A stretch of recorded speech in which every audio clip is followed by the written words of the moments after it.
Hello everyone, in this video we are going to talk about supply under GST. మనం GST videos చేస్తున్నాం ఒక series రూపంలో. This is day 2. ఇందులో most of the topics మనం cover చేస్తాం supply under GST. ఇవి చాలా important. మనకు ఏవి డీమ్డ్ సప్లై అంటారు, డీమ్డ్ సర్వీస్ అంటారు. సో అవి ఏవి సర్వీసెస్గా తీసుకుంటాం, ఏవి గూడ్స్గా తీసుకుంటాం, ఇంకా కొన్ని డిక్లేర్డ్ సర్వీస్ అంటారు, లేకపోతే నెగిటివ్ లిస్ట్ అంటారు. ఏవి సప్లై డెఫినేషన్లోకి వస్తుంది, ఏవి డెఫినేషన్లోకి రాదు, కన్సిడరేషన్ అవసరం ఉంటుంది, కొన్ని వాటికి కన్సిడరేషన్ లేకపోయినా కానీ అది సప్లై అంటాము. సో ఇలాంటి అన్ని ఇష్యూస్ని ఇవాళ రిజాల్వ్ చేస్తాము. So this will be very important for all other chapters going forward as well. So pay the maximum attention for this. Let start. ఇంకొకటి ఏంటంటే ఇది స్ట్రక్చరల్గా ఫండమెంటల్ క్లాస్ కాబట్టి మనం we will go into the detail of definitions as well. Goods means every kind of movable property other than money and securities. So ఇక్కడ కొంచెం underline చేయండి. Cash రూపంలో డైరెక్ట్గా ఏమైనా ఉంటే it's not A good only at all. Okay, మనం GST చదువుకుంటున్నాం, goods and service అనుకుంటున్నాం కదా. సో మనము జిఎస్టీ చదవాలంటే ఫస్ట్ గూడ్ అంటే ఏంటో తెలియాలి, సర్వీస్ అంటే ఏంటో తెలియాలి. మనం ప్రస్తుతానికి గూడ్స్ పైన ఫోకస్ చేస్తున్నాం. గూడ్స్లో ఏమంటున్నాడంటే money is not a good. అంటే ఇప్పుడు నేను మీకు 100 రూపీస్ ఇచ్చాను, దాన్ని మీరు చేంజ్గా నాకు 10 రూపీస్ని 10 నోట్స్ ఇచ్చారు. So it's just a conversion. Okay, so ఇందులో మనీ ఫామ్లోనే ట్రాన్సాక్షన్ అవుతుంది కాబట్టి దీనిపైన జిఎస్టీ పడదు. ఇప్పుడు నేను ఒక 10 lakhs లోన్ తీసుకున్నాను బ్యాంక్ నుంచి. సో ఆ లోన్ తీసుకున్నానంటే 10 lakhs ప్రిన్సిపల్ అమౌంట్గా వస్తుంది, నేను రీపే చేస్తే 10 lakhs ప్రిన్సిపల్ అమౌంట్గా వెళ్తుంది. సో అది ఒక ఓన్లీ మనీ ట్రాన్సాక్షన్ కాబట్టి దీనిపైన జిఎస్టీ పడదు. ఎందుకు పడదు అంటే money is not a good. ఇంకొకటి సెక్యూరిటీస్. మనకి ఇంకా రాబోయే కింద టాపిక్స్లో ఇంకా చాలా ఉంటుంది దీనికోసం. సెక్యూరిటీస్ అంటే డెరివేటివ్స్ కానీ, ఫార్వర్డ్స్ కానీ, ఫ్యూచర్స్ కానీ, లెండింగ్ అరేంజ్మెంట్స్ కానీ, ఇట్లా చాలా విషయాలు ఉంటాయి. అందులో ఏ దాంట్లో కూడా అది గూడ్ కేటగిరీలోకి రాదు. సో అది గూడ్ కేటగిరీలోకి రాదు కాబట్టి వాటిపైన జిఎస్టీ పడదు. కొన్ని ఎక్సెప్షన్స్ ఉంటాయి, మనం చూద్దాం. But as of now good అనే డెఫినేషన్ మనం చదువుతున్నాం. Good does not include your money, good does not include your securities. So ఏదైనా anything that is coming as a securities contract regulation act అని మనకు ఒక యాక్ట్ ఉంటుంది. ఆ యాక్ట్ ప్రకారం ఏదైనా ఇన్స్ట్రుమెంట్ ఒక సెక్యూరిటీ రూపంలో వచ్చింది అంటే అది గూడ్ కాదు. అది గూడ్ కాదు అంటే మనకు అది జిఎస్టీ దానిపైన పడదు. But includes actionable claims, growing crops, grass and things attached to or farming part of the land. Okay, so actionable claims అంటే ఒక మనీ ఫామ్ని ఆప్షన్ చేసి వేరే వాళ్ళకి అమ్ముకోవడం. It's not like money transaction, money పైన ఉండే రైట్ ట్రాన్సాక్షన్. సో ఆప్షనబుల్ అంటే దాన్ని ఆప్షన్ చేయగలిగే రైట్ ఉన్నది. ఇప్పుడు నాకు ఒక ప్రాపర్టీ పైన ఒక హక్కు ఉంది, దాన్ని వేరే వాళ్ళకి ఆ హక్కు నేను ఇంకొకరికి ఇచ్చేస్తున్నాను. సో ఇది వస్తుంది. అండ్ గ్రోయింగ్ క్రాప్స్, ఫార్మింగ్ చేసేటప్పుడు క్రాప్స్ ఉంటుంది కదా, ఆ growing crops, grass and things attached at farming part of the land. So per se land is not a good. Immovable property పైన మనకు జిఎస్టీ పడదు, కానీ ఆ ల్యాండ్కి పర్మనెంట్గా ఫిక్స్ అయిపోయిన farming part of the land అట్లా ఏమైనా ఉంటే వాటిపైన కూడా జిఎస్టీ పడుతుంది. ఇంకా రాబోయే దానిలో మీకు ఇంకా క్లారిటీ వస్తుంది దానిపైన. Which are agreed to be served before supply or under a contract of supply. Okay, ఒక రైతు ఉన్నాడు, ఆ ఫార్మింగ్ ఇంకా కంప్లీట్ అవ్వనే లేదు, అవ్వకముందు దాన్ని ఇంకా ఒక ఫార్వర్డ్ కాంట్రాక్ట్ ఇంకొకరికైనా అమ్మేయాలనుకుంటున్నాడు. So though it is like farming part of the land, దాన్ని కాంట్రాక్ట్ రూపంలో దాన్ని అమ్మేసుకుంటున్నాం కాబట్టి it can be considered as a good. So next consideration అని చెప్పి మనం అనుకున్నాం. సో కన్సిడరేషన్ ఇది ఇంత పెద్ద స్టోరీ లాగా ఉంది. సింపుల్గా చెప్పాలంటే కన్సిడరేషన్ అంటే నేను మీకు ఒక గూడ్ అమ్మాను, ఒక వస్తువు అమ్మాను, లేదంటే ఒక సర్వీస్ ఇచ్చాను. సో ఈ గూడ్ అమ్మడం వల్ల కానీ, ఈ సర్వీస్ ఇవ్వడం వల్ల కానీ మీరు నాకు ఇచ్చే డబ్బుల్ని కన్సిడరేషన్ అంటాం. సో కన్సిడరేషన్ నాకు డెఫినెట్లీ మీరే ఇవ్వాల్సిన అవసరం లేదు. Consideration need not flow directly from the recipient. It can be sometimes from the third party also. ఇప్పుడు ఎలా అవుతుందంటే, ఎగ్జాంపుల్ మీరు క్లాసెస్ తీసుకోవాలనుకుంటున్నారు, ఫీజు మీరు పే చేయకపోతే మీ పేరెంట్స్ పే చేయొచ్చు. అట్లాగే గూడ్స్ విషయంలో కూడా బిల్ టు షిఫ్ట్ మోడల్ అని కొన్ని ఉంటాయి. నేను గూడ్స్ నేను మీకు డెలివరీ చేస్తాను, కానీ బిల్డింగ్ ఇంకెక్కడికో చేస్తాను. సో నాకు రిసిపియంట్ అంటే రిసిపియంట్ నుంచే కన్సిడరేషన్ రావాల్సిన అవసరం లేదు, థర్డ్ పార్టీ నుంచి కూడా రావచ్చు. ఇంకా మనకు జాబ్ వర్క్ ఇలాంటి చాలా కాన్సెప్ట్స్లలో ఈ పాయింట్ యూజ్ అవుతుంది. కానీ consideration shall not include subsidy given by the central government or state government. So మన గవర్నమెంట్ నుంచి మనకి ఏదైనా సబ్సిడీ వచ్చింది అంటే అది కన్సిడరేషన్ రూపంలోకి రాదు. ఇప్పుడు మనం ఒక వెహికల్ తీసుకున్నాము, ఓకే, ఎలక్ట్రిక్ వెహికల్ అనుకుందాం, దానిపైన గవర్నమెంట్ సబ్సిడీ ఇస్తుంది. సో గవర్నమెంట్ సబ్సిడీ ఇస్తుంది కాబట్టి దానిపైన వాళ్ళు జీఎస్టీ క్యాలిక్యులేషన్స్ చేయలేరు, ఎక్స్క్లూడింగ్ అయితే చేస్తారు. ఇప్పుడు ఒక ప్రోడక్ట్ని ప్రమోట్ చేయడానికి, లేదంటే ఒక సర్వీస్ని ప్రమోట్ చేయడానికి, ఒక రూరల్లో ఒక ఏరియాలో ఒక ప్రోడక్ట్ని ప్రమోట్ చేయడానికి గవర్నమెంట్ ఏదైనా సబ్సిడీ ఇస్తుంది అంటే ఆ అమౌంట్ పైన, to the extent to which they are receiving that subsidy from the government, either central government or state government, దానిపైన జీఎస్టీ పడదు. It is not a consideration only. Consideration పైన పడుతుంది కదా జీఎస్టీ, అది కన్సిడరేషన్లోకి రాదు.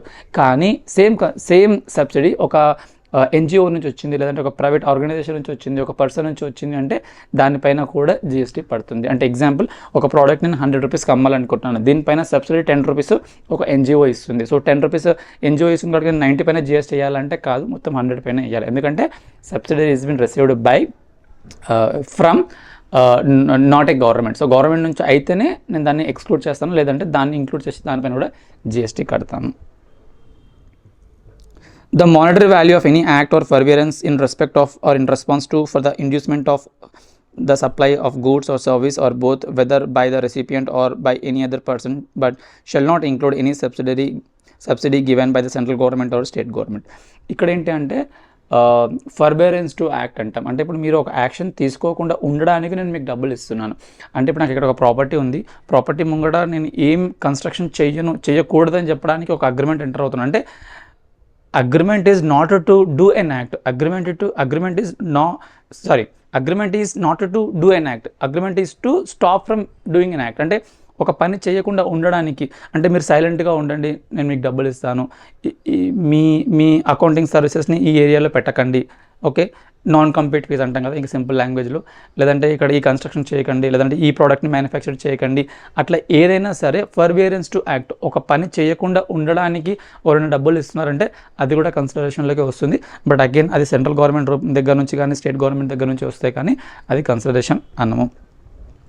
However, deposit given in respect of supply of goods or service or both shall not be considered as a payment made for such supply unless the supplier applies such a deposit as a consideration for the said supply. Meaning ఏంటంటే ఇప్పుడు నేను ఒక ప్రాపర్టీని నేను రెంట్కి తీసుకోవాలనుకుంటున్నాను, 10,000 per month దానికి నేను rent pay చేస్తాను. నేనేం చేస్తున్నానంటే, సార్ నాకు ఈ ప్లేస్ కావాలి, 10,000 పర్ మంత్ నేను రెంట్ పే చేస్తాను అని చెప్పి నేను తీసుకున్నాను. సో నేను ఎవ్రీ మంత్ నేను 10,000 పర్ మంత్ నేను పే చేసినప్పుడు yes it is a service. మనకి ఇంకా ఉంది కింద చెప్తాను, అది సర్వీస్ రూపంలో జీఎస్టీ దానిపైన పడుతుంది. కాకపోతే వాళ్ళు ఏమంటారు అంటే నాకు డిపాజిట్ కావాలి, డిపాజిట్ ఒక 5 lakh రూపీస్ కావాలి అని చెప్పి అంటున్నారు. ఓకే, సో నేను 5 lakh రూపీస్ నేను డిపాజిట్గా ఇచ్చినప్పుడు it is also a consideration, కానీ ఇది రీఫండబుల్ కన్సిడరేషన్ కదా. అంటే నేను ఎప్పుడైనా మళ్ళీ వెకేట్ చేసినప్పుడు నేను అమౌంట్ని మళ్ళీ తీసుకోవచ్చు, కాబట్టి దీనిపైన జీఎస్టీ పడదు. అంటే డిపాజిట్ పైన పడదు, కానీ నేను నార్మల్గా పే చేసే వాటిపైన పడుతుంది. ఇంకొకటి ఎగ్జాంపుల్ ఏంటంటే ఈ డిపాజిట్ పైన కూడా పడవచ్చు. ఎప్పుడు పడవచ్చు? ఇప్పుడు ఎగ్జాంపుల్ నేను రెంట్ కట్టడం స్టాప్ చేశాను, వాళ్ళు ఏమంటారంటే మీరు ఆల్రెడీ డిపాజిట్ పే చేస్తారు కదా, నేను డిపాజిట్ నుంచి అడ్జస్ట్ చేసుకుంటాను అని అంటున్నాడు. Okay, so when ever is trying to apply the rent from the deposit, that is also a consideration. Till the time that is not applied, till the time it is shown as simply a deposit in your balance sheet or books of accounts, so that is not a consideration. ఇది ఇక్కడ మనం తెలుసుకోవచ్చు, deposit is not a consideration, కాబట్టి దానిపైన GST పడదు. So taxable supplies అంటే ఏ goods పైన కానీ ఏ సర్వీసెస్ పైన కానీ జిఎస్టీ పడుతుందో వాటిని మనం ట్యాక్సబుల్ గూడ్స్ అంటాం, ట్యాక్సబుల్ సప్లైస్ అంటాం. అంటే ఎందుకు సరిగ్గా ఇవన్నీ ఇప్పుడు చెప్తున్నారంటే మనకు ఎగ్జామ్ట్ సప్లైస్ ఉంటాయి, నాన్ జిఎస్టీ ఐటమ్స్ ఉంటాయి, ట్యాక్సబుల్ సప్లైస్ ఉంటాయి. సో మనకు ట్యాక్సబుల్ అంటే వేటిపైన జిఎస్టీ పడుతుందో వాటిని మనము ట్యాక్సబుల్ సప్లైస్ అని అంటాము. ట్యాక్సబుల్ టెరిటరీ అంటే మన ఎక్కడెక్కడైతే మనకు జిఎస్టీ అప్లై అవుతుందో దాని మొత్తాన్ని ట్యాక్సబుల్ టెరిటరీ అంటారు. మనం వైఫై ఎంత దూరం వెళ్తుందో అని అంటాం కదా, అట్లాగే మన జిఎస్టీ ఎంత దూరం వెళ్తుందో అది మొత్తం ట్యాక్సబుల్ టెరిటరీ అంటాము. ఇక్కడ అంతగా ఇంపార్టెంట్ కాదు, మనకి ఇక్కడ ఇంపార్టెంట్ డెఫినేషన్లో 2 డెఫినేషన్ మనం తెలుసుకున్నాం. గూడ్స్ అంటే ఏంటి? గూడ్స్ అంటే ఇమ్మూవబుల్ ప్రాపర్టీ కాదు, క్యాష్ కాదు, సెక్యూరిటీ కాదు, కానీ ల్యాండ్కి సంబంధించి ల్యాండ్ పైన things attach to or farming part of the land, అది కూడా మనకు గూడ్స్ డెఫినేషన్లోకి వచ్చేస్తుంది. ఇంకొకటి కన్సిడరేషన్ విషయంలో రెసిపియంట్ మనకు కన్సిడరేషన్ పే చేయాల్సిన అవసరం లేదు. Recipient consideration can flow from the third party also, కొన్ని కేసెస్ ఉంటాయి జాబ్ వర్క్ అలాంటి కేసెస్లో. ప్లస్ కన్సిడరేషన్ మనకు డొనేషన్ రూపంలో సెంట్రల్ గవర్నమెంట్ కానీ స్టేట్ గవర్నమెంట్ కానీ మనకి ఇచ్చింది అంటే అది మనకు డొనేషన్, అది మనము డొనేషన్ కదా, subsidy, I'm using the word. Subsidy మనకు సెంట్రల్ గవర్నమెంట్ నుంచి కానీ స్టేట్ గవర్నమెంట్ నుంచి కానీ వచ్చింది అంటే దాన్ని మనం కన్సిడరేషన్లో ఇంక్లూడ్ చేసుకోము, దాని మీనింగ్ దానిపైన జిఎస్టీ పడదు. అట్లాగే పని చేస్తేనే కాదు, పని చేయకుండా ఉండడానికి మీకు ఎవరైనా డబ్బులు ఇచ్చినా సరే అది కూడా కన్సిడరేషన్ అవుతుంది. కానీ ఇది స్టేట్ గవర్నమెంట్ కానీ సెంట్రల్ గవర్నమెంట్ నుంచి కానీ వస్తే దానిపైన జిఎస్టీ పడదు. ఇంకొకటి డిపాజిట్ పైన జిఎస్టీ పడదు. కానీ డిపాజిట్ ఎప్పుడైతే డిపాజిట్ నుంచి నువ్వు దాన్ని ఎక్స్పెండిచర్ రూపంలో, డిపాజిట్ నుంచి దాన్ని ఒక కన్సిడరేషన్ రూపంలో నువ్వు కన్వర్ట్ చేస్తున్నావో, వాడుకుంటున్నావో, అప్పుడు దానిపైన జిఎస్టీ పడుతుంది. To the extent to which you are using from the deposit to your actual consideration. Taxable supplies అంటే వేటిపైన జిఎస్టీ పడుతుందో మనం వాటిని ట్యాక్సబుల్ గూడ్స్ అంటాం, లేకపోతే ట్యాక్సబుల్ సప్లైస్ అంటాం. అట్లాగే ట్యాక్సబుల్ టెరిటరీ అంటే మనకి ఎక్కడెక్కడైతే మనకు జిఎస్టీ అప్లై అవుతుందో మనం దాన్ని ట్యాక్సబుల్ టెరిటరీ అంటాం. ఇక్కడ ఇంపార్టెంట్ కేటగిరీకి తీసుకురండి. Goods definition important, consideration definition important. నేను చాలా రిపీట్ చేస్తున్నాను, but it is you will understand going forward. Service definition కూడా చాలా ఇంపార్టెంట్. సర్వీస్ అంటే ఏదో చెప్పడమే సర్వీస్ అని కాదు, దానికి ప్రాపర్ డెఫినేషన్ ఉంటుంది. Service means anything other than goods, money and securities. మనం ఇందాక చెప్పాం గూడ్స్లో సెక్యూరిటీస్ రాదు, గూడ్స్లో క్యాష్ రాదు. సో ఇక్కడ అంటే గూడ్స్లో రాదు అంటే అది సర్వీసెస్లో కూడా రాదు. కాబట్టి ఈ మనీ అండ్ సెక్యూరిటీస్ నీదర్ అది గూడ్స్ కాదు, అది సర్వీస్ కాదని మనకి ఇక్కడ అర్థమైపోయింది. సర్వీస్ అంటే ఏంటి? అదర్ దెన్ గూడ్స్, గూడ్స్ కాకుండా, సెక్యూరిటీస్ కాకుండా, మనీ కాకుండా, but includes activities relating to use of money. Use of money అంటే అర్థం ఏంటంటే, ఇప్పుడు నాకు ఒక $100 కావాలి.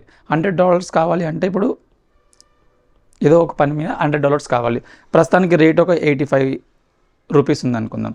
నేను ఎంత పే చేయాలి? ఒక ఎక్స్చేంజ్ వాళ్ళ దగ్గరికి వెళ్ళేసి బ్యాంక్ దగ్గరికి వెళ్ళేసి 8500 పే చేయాలి. అంటే నేను ఇండియన్ కరెన్సీ 8500 నుంచి యూఎస్ కరెన్సీ $100కి నేను కన్వర్ట్ చేస్తున్నాను. అంటే ఒక ఫార్మ్ ఆఫ్ క్యాష్ నుంచి ఇంకొక ఫార్మ్ ఆఫ్ క్యాష్కి వచ్చినప్పుడు నేను ఇందాకే మాట్లాడాను, it is not a good, ఎందుకంటే ఇది మనీ ట్రాన్సాక్షన్లోకి వస్తుంది. కాబట్టి దీనిపైన జిఎస్టీ పడదు, కరెక్టే. కానీ వాడు నాకు ఆ సర్వీస్ని ఫ్రీగా ఎందుకు చేస్తాడు? లేదు నేను దీనిపైన 250 రూపీస్ ఛార్జ్ చేస్తా అంటాడు. అంటే మనీని ఒక కరెన్సీ నుంచి ఇంకొక కరెన్సీకి మార్చడానికి for conversion the bank is charging me some money, right? దాన్ని నేను సర్వీస్గా నేను ట్రీట్ చేస్తాను. మళ్ళీ చెప్తాను, cash is not a good, cash is not a service. కానీ ఆ క్యాష్కి సంబంధించి దాన్ని రూపాన్ని మార్చడానికి, కరెన్సీని మార్చడానికి, ఇంకేదైనా విధంగా, ఇప్పుడు లోన్ కూడా అంతే, అలా ఒక ఫామ్ నుంచి ఇంకొక ఫామ్కి కన్వర్ట్ చేసినప్పుడు చేయడానికి సర్వీస్ ప్రొవైడర్ మీకు ఏమైనా ఛార్జ్ చేస్తున్నాడు, ఛార్జెస్ అంటే దానిపైన జిఎస్టీ పడుతుంది. అదే ఇక్కడ అంటున్నాడు relating to use of money. అంటే లోన్ తీసుకుంటే మనం డబ్బులు తీసుకొని మనం వాడుకుంటున్నాం కదా, ఆ వాడుకునేందుకు మనం ఇంట్రెస్ట్ పే చేస్తున్నాం కదా, సో అది సర్వీస్ అవుతుంది. ప్రస్తుతానికి అది ఎగ్జామ్షన్లో ఉంది, అది వేరే విషయం, బట్ ప్రస్తుతానికి that is a service. Its conversion by cash or any other mode from one form currency denomination to another form currency denomination.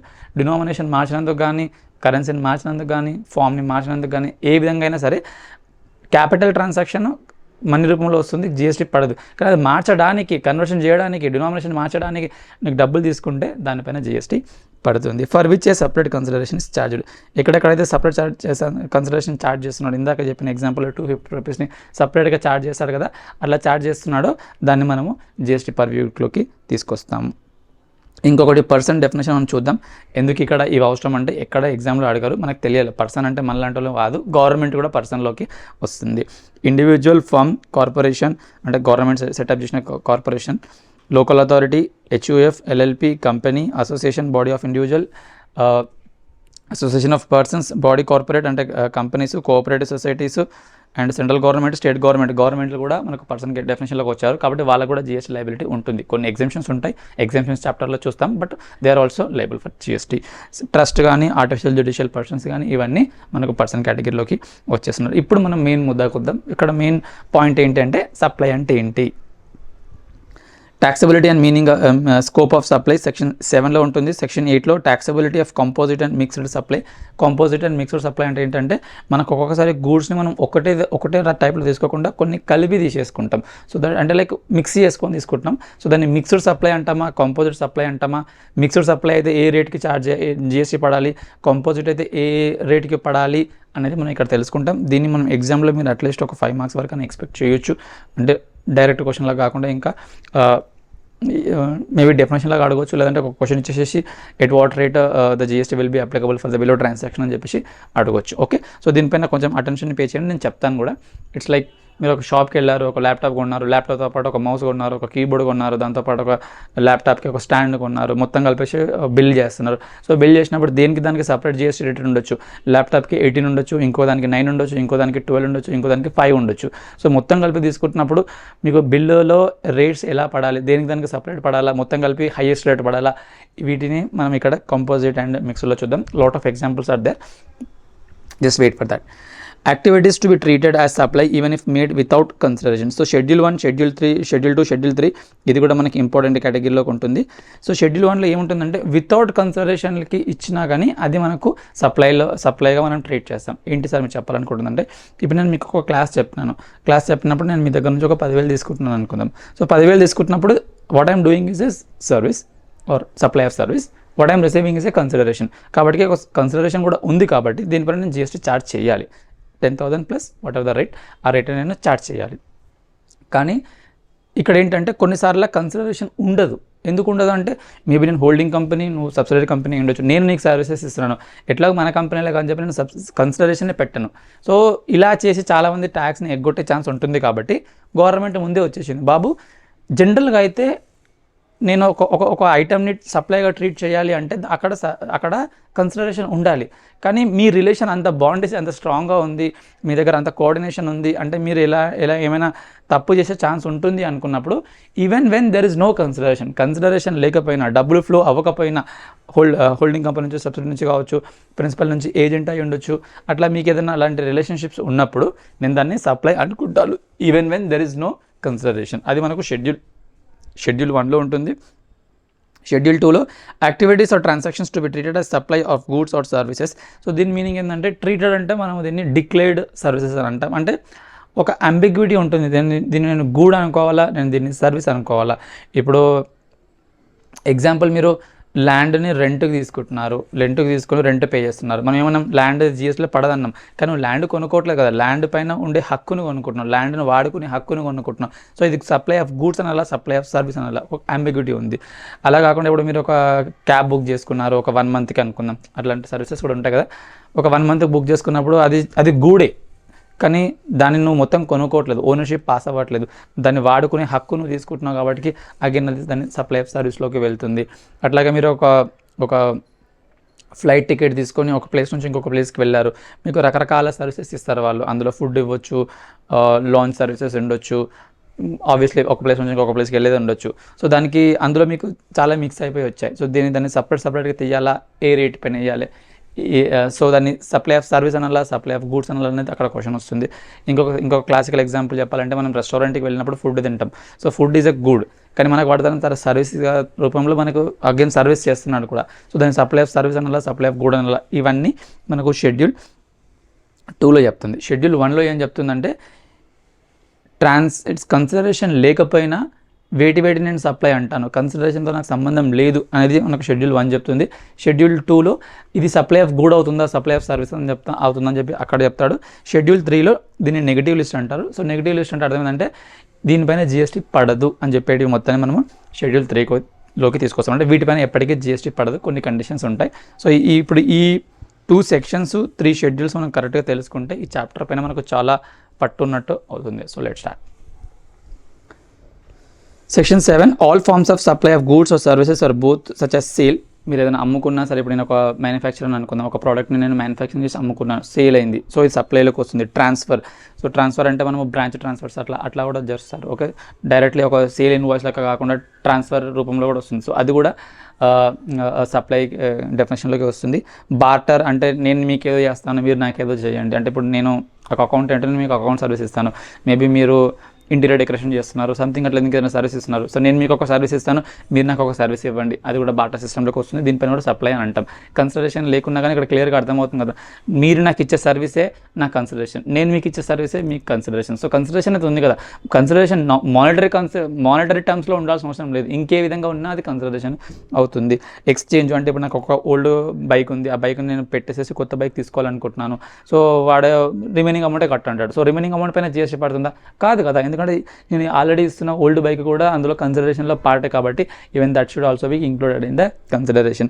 Licence అంటే ఇప్పుడు పెద్ద షోరూమ్స్ ఉంటాయి, మలబార్ షోరూమ్ అని, జాయాలికాస్ అని, సో వాళ్ళు లైసెన్స్ రూపంలో ఇచ్చేసేసి వాళ్ళు చార్జ్ చేస్తూ ఉంటారు. సో ఇవన్నీ లేకుంటే మ్యానుఫ్యాక్చరింగ్ పైన లైసెన్సు, బుక్స్ పబ్లికేషన్స్ పైన లైసెన్సు, రకరకాల విషయాలలో లైసెన్స్ ఇస్తారు కదా, సో దానిపైన కూడా మనము సప్లై అనవచ్చు. రెంటల్స్, మనము కార్ని రెంటల్కి తీసుకుంటున్నాం, అది కూడా సప్లైలోకి వస్తుంది. Lease, disposal made or agreed to be made for a consideration by a person in the course or furtherance of business. So ఇందులో హైలైట్ చేయాల్సిన విషయాలు ఏంటి అంటే for a consideration, generally consideration ఉండాలి. ఎక్సెప్షన్స్ తర్వాత మాట్లాడదాం షెడ్యూల్ 1లో.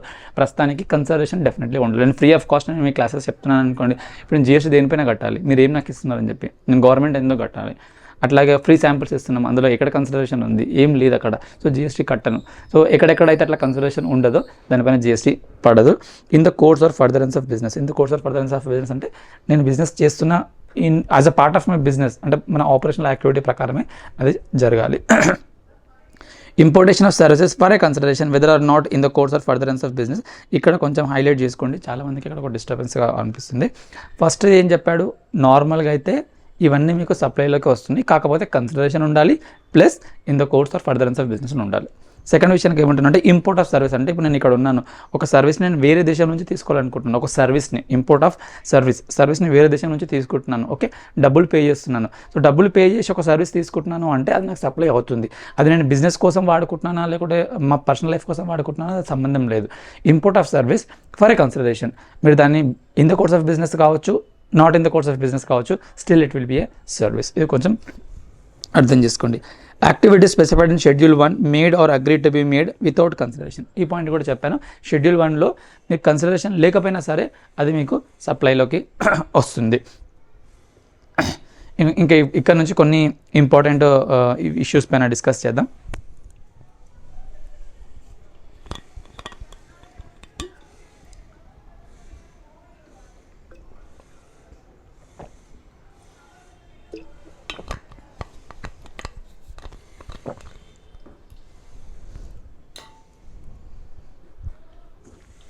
ఇప్పుడు డొనేషన్స్ ఇస్తుంటారు కదా, సో డొనేషన్స్ ఇచ్చినప్పుడు దాన్ని మనం కన్సిడరేషన్గా ట్రీట్ చేయాలా వద్దా అనేది ఒక చిన్న లైన్ పైన డిపెండ్ అయి ఉంటుంది. ఆ లైన్ ఏంటంటే క్విట్ ప్రో కో, అంటే సంథింగ్ ఇన్ రిటర్న్. ఇప్పుడు ఒక అనాథాశ్రయం ఉంది, అక్కడికి వెళ్ళేసేసి ఒక అతను ఏం చేస్తున్నాడంటే ఒక రూమ్ని, ఒక లైబ్రరీని కట్టిస్తున్నాడు. కట్టించేసేసి దానిపైన in the memory of grand father, grand mother or something అట్లా ఒక పర్సన్ కోసము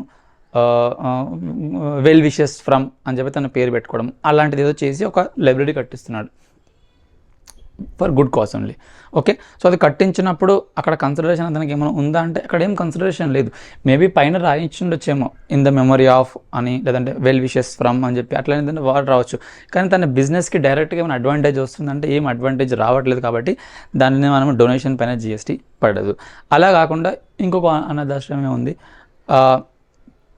అక్కడ ఒక లైబ్రరీ కట్టించారు, అది కట్టించింది ఒక కంపెనీ అనుకుందాం, XYZ కంపెనీ అనుకుందాం. అక్కడ పైన రాశారు డొనేటెడ్ బై XYZ కంపెనీ. అంటే ఏదో ఒక విధంగా ఆ కంపెనీ పేరు అలా రాయడం వల్ల మేబీ జనాలలో ఒక అడ్వర్టైజ్మెంట్ రూపంలో, ఒక గుడ్ విల్ జనరేట్ అయ్యే రూపంలో అది వాడుకుంటున్నారు. కాబట్టి అందులో క్విట్ ప్రోకో ఉంది. క్విట్ ప్రోకో అంటే నేను ఇక్కడ ఈ రూమ్ కట్టిస్తున్నాను as a good gesture, but still I'm receiving some form of a return in the form of goodwill or good response from the general public. కాబట్టి ఇక్కడ quit pro quo ఉంది, అంటే something in return ఉంది, కాబట్టి అక్కడ GST పడుతుంది.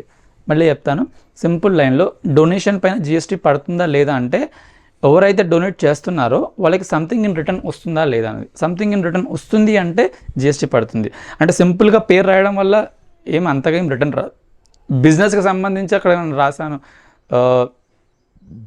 Donated by, ఆ company పేరు అలా రాశాను, ఆ బిజినెస్ పేరు అలా రాశాను, లేకుంటే అట్లాంటిది ఏదైనా చేస్తాను అంటే దానిపైన క్విట్ ప్రోకో ఉన్నట్టు GST పడుతుంది. ఇప్పుడు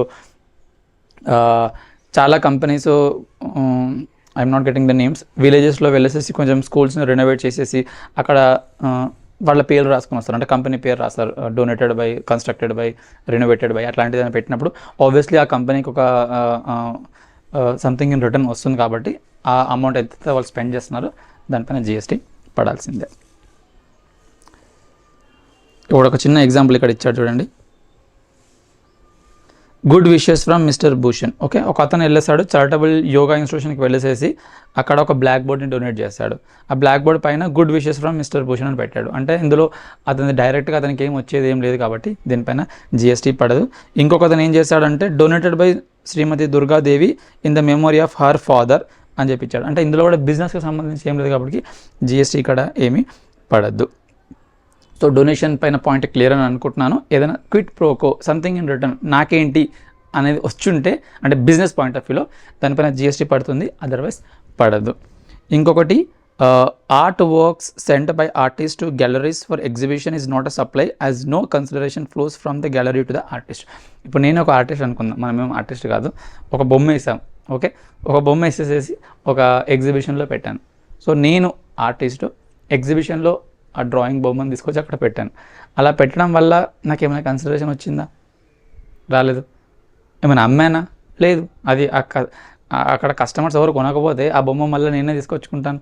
సో అక్కడ బిజినెస్ ట్రాన్సాక్షన్ అయింది కాబట్టి దీనిపైన కూడా జిఎస్టీ పడదు. జిఎస్టీ ఎప్పుడు పడుతుందంటే నేను ఆ ఎగ్జిబిషన్లో పెట్టాను, నా ఆర్ట్ గ్యాలరీలో నా మాస్టర్ పీస్ అక్కడ పెట్టాను. ఆ మాస్టర్ పీస్ని ఎవరికో ఒకరికి నచ్చే వాళ్ళు కొన్నారు, అప్పుడు సప్లై అవుతుంది. కానీ అప్పటి వరకు అది సప్లై కాదు.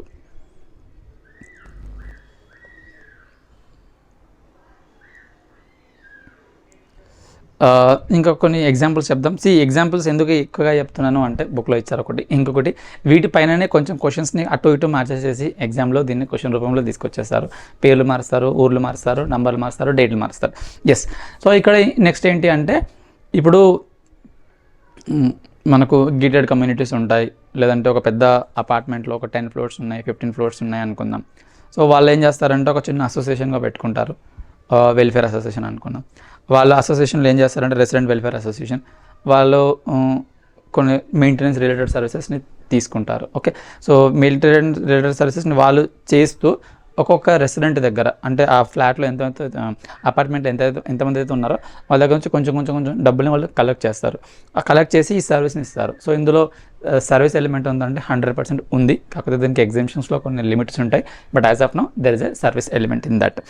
ఇంకొకటి క్లబ్స్కి వెళ్తుంటారు డబ్బులు బాగా ఉన్నోళ్ళు. సో క్లబ్స్కి వెళ్ళినప్పుడు వాళ్ళ దగ్గర నుంచి కొంచెం డబ్బులు ఛార్జ్ చేస్తారు. వాళ్ళు వీళ్ళకి రకరకాల సర్వీస్ ఇస్తారు. ఏం సర్వీస్ ఇస్తారో నాకు కూడా తెలీదు. సో ఆ క్లబ్స్లలో, ఆ పబ్స్లలో, క్లబ్స్ అండ్ అసోసియేషన్స్లలో వాళ్ళ మెంబర్స్కి కొన్ని రకమైన సర్వీసెస్ ఇస్తుంటారు.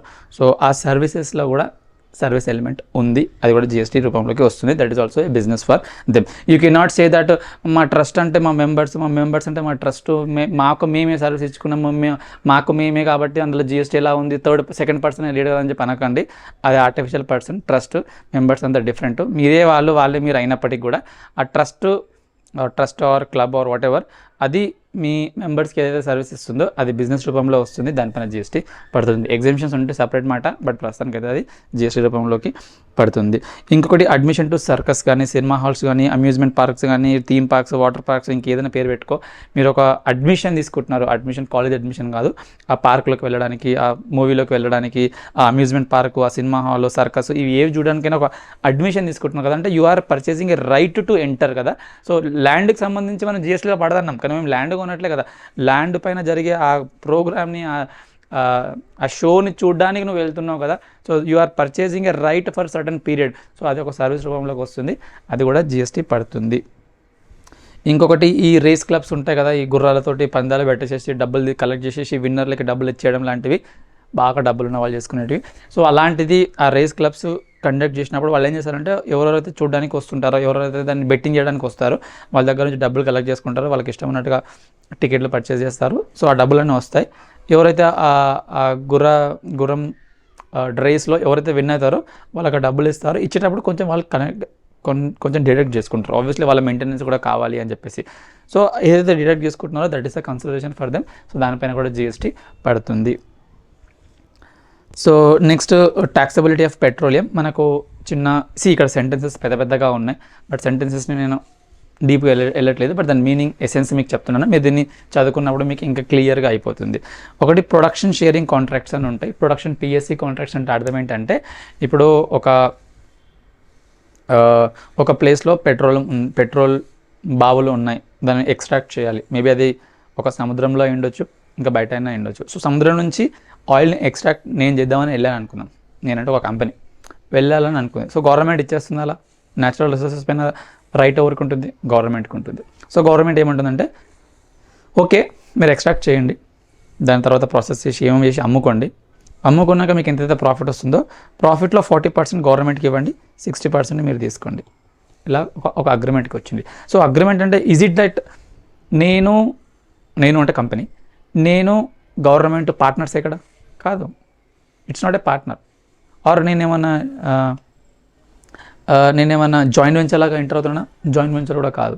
సింపుల్గా ఏంటి అంటే ఆ ఎక్స్ట్రాక్ట్ చేసే రైటు గవర్నమెంట్కి ఉంది. ఆ గవర్నమెంట్ నాకు ఆ లైసెన్స్ ఇచ్చింది. అంటే ఒక లైసెన్సీ అనుకోవచ్చు, ఒక లెస్ ఆర్ లెస్ రిలేషన్షిప్ అనుకోవచ్చు.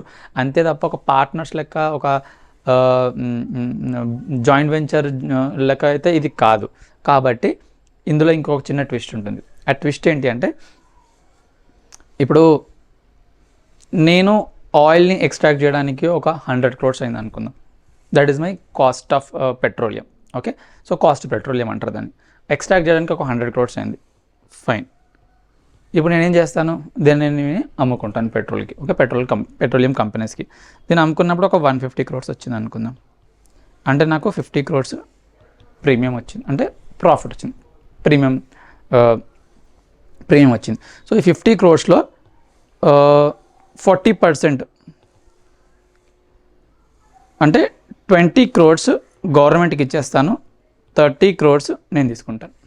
అగైన్ ఐ రిపీట్, ఎక్స్ట్రాక్ట్ చేయడానికి ఒక 100 crores అయింది, దాన్ని నేను 150 crores-కి అమ్మాను. సో 50 crores ప్రాఫిట్ నేను మేక్ చేశాను. ఆ 50 crores-లో 40% నేను గవర్నమెంట్కి ఇవ్వాలి కదా, యాజ్ అగ్రీడ్. సో 40% వాళ్ళకి ఇస్తున్నాను. అంటే consideration is moving from A company to the government. Consideration ఉంది కదా, జిఎస్టీ పడవచ్చు కదా, అంటే కన్సిడరేషన్ ఉంది, బట్ సర్వీస్ ఎక్కడ ఉంది? సర్వీస్ ఎక్కడ లేదు అక్కడ. Okay, so it's not that నేను ఏదో అమ్ముకుంటలేను దాన్ని, ఆర్ గవర్నమెంట్ నాకు అమ్ముకోవట్లేదు. నేను తీసుకున్న దాంట్లో నుంచి గవర్నమెంట్ ఒక పార్ట్గా నేను ప్రాఫిట్ షేరింగ్ చేస్తున్నాను. కాబట్టి it's not like a sale of a good or sale of A service. కాబట్టి దీనిపైన జిఎస్టీ పడకూడదనే ఉద్దేశంతో దీన్ని ఎగ్జెంప్షన్ కేటగిరీలో పెట్టారు. సింపులెస్ట్ వర్డ్లో కంక్లూజన్ చెప్పాలంటే దీనిపైన జిఎస్టీ పడద్దు. The cost that you have incurred to extract the petroleum is not the consideration. It's not the consideration at all. కాబట్టి దీనిపైన జిఎస్టీ పడదు. ఎగ్జాంపుల్ ఫ్రమ్ జిఎస్టీ, సింపుల్ లాంగ్వేజ్లో చెప్పాలంటే. ఇంకొకటి డెరివేటివ్స్ అని ఉంటాయి. సిఎఫ్ఐలో, ఎస్ఎఫ్ఎంలో ఇవన్నీ కాన్సెప్ట్స్ ఉంటాయి. ఎఫ్ఎంలో కూడా ఇప్పుడు కొంచెం స్టార్ట్ అయిపోయాయి. సో డెరివేటివ్స్ అంటే అర్థం ఏంటి అంటే డైరెక్ట్గా ఏదో ఇవాళనే కొనుక్కుంటాను కాకుండా ఫ్యూచర్కి సంబంధించి కొన్ని ట్రాన్సాక్షన్స్ ఉంటాయి, ఫైనాన్షియల్ ట్రాన్సాక్షన్స్, వాటి మనం డెరివేటివ్స్ అంటాం. స్టార్టింగ్లోనే ఒక వర్డింగ్లో చెప్పాను, గూడ్స్ ఎక్స్క్లూడ్స్ సెక్యూరిటీస్ అని. అంటే ఏవేవైతే సెక్యూరిటీస్ రూపంలో ఉంటాయో అవి గూడ్స్ కావు. ఏవైతే అవి గూడ్స్, ఎప్పుడైతే అవి గూడ్స్ కావో అది సర్వీసెస్ కూడా డెఫినేషన్లో కూడా ఎక్స్క్లూడ్ చేస్తారు. కాబట్టి దానిపైన జిఎస్టీ పడుతుంది. Again security is out of the scope of good and out of the scope of service. Good డెఫినేషన్లో రావట్లేదు, సర్వీస్ డెఫినేషన్లో రావట్లేదు. కాబట్టి ఎక్కడెక్కడైతే సెక్యూరిటీ వస్తుందో దానిపైన జిఎస్టీ పడదు. కానీ but first of all we need to understand what all will come as a securities. Future contracts అని ఒకటి ఉంటాయి. ఫ్యూచర్ కాంట్రాక్ట్స్ అంటే అర్థం ఏంటంటే ఇప్పుడు నాకు ఒక రకమైన గూడ్ నాకు అవసరం ఉంది, ఒక రకమైన రా మెటీరియల్ నాకు అవసరం ఉంది, ఒక 1 lakh kgs. ఎప్పుడు నాకు అవసరం అంటే 31st December 2023కి నాకు అవసరం ఉంది. అంటే ఫ్యూచర్లో రేట్ ఎంత ఉంటుందో నాకు తెలియదు. కాబట్టి ఒక షాప్ దగ్గరికి వెళ్ళేసి చెప్పాను, నాకు ఆ 1 lakh kgs of raw material కావాలి, ఈ రేటుకి నాకు కావాలి అంటే వాడేమంటాడు, ఆ రేట్ ఎప్పుడు ఉంటుందో నాకు తెలియదు కదా అంటాడు. సో నాకు ఐఎమ్ లిటిల్ స్కేర్డ్. ప్రస్తుతానికి దాని రేటు 10 rupees ఉంది అనుకుందాం. నేనేమనుకుంటున్నా అంటే మేబీ అది 15 rupees అయింది అనుకుందాం. ఇప్పుడు ప్రస్తుతానికి నేను 1 lakh kgs అంటే 10 lakh పడుతుంది. సపోజ్ అది 15 rupees అయింది అనుకుందాం, 15 lakh పడుతుంది. అలా కాకుండా 25 rupees అయింది అనుకుందాం, 25 lakh rupees అవుతుంది.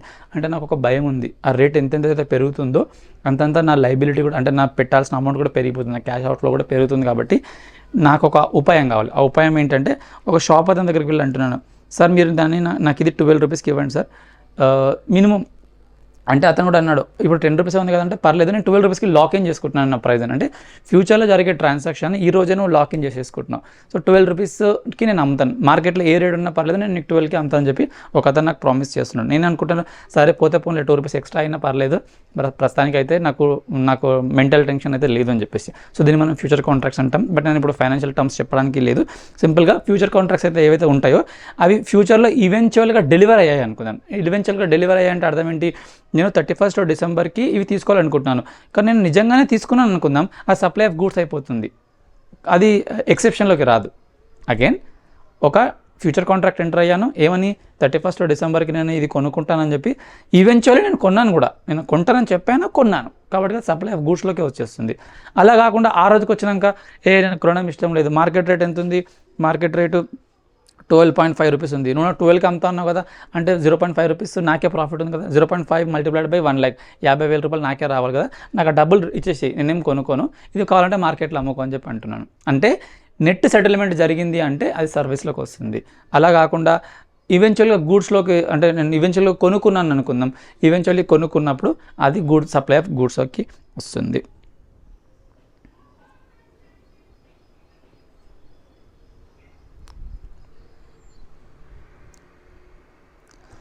ఫార్వర్డ్ కాంట్రాక్ట్ కూడా అలాగే ఉంటుంది. ఫ్యూచర్ కాంట్రాక్ట్, ఫార్వర్డ్ కాంట్రాక్ట్ కొంచెం మైనర్ డిఫరెన్సెస్ ఉంటాయి, క్వాంటమాలో, డెలివరీలో, సప్లై ఆఫ్ రిస్క్లో, but more or the less same. But ఇక్కడ కాన్సెప్ట్ కూడా more or the less same.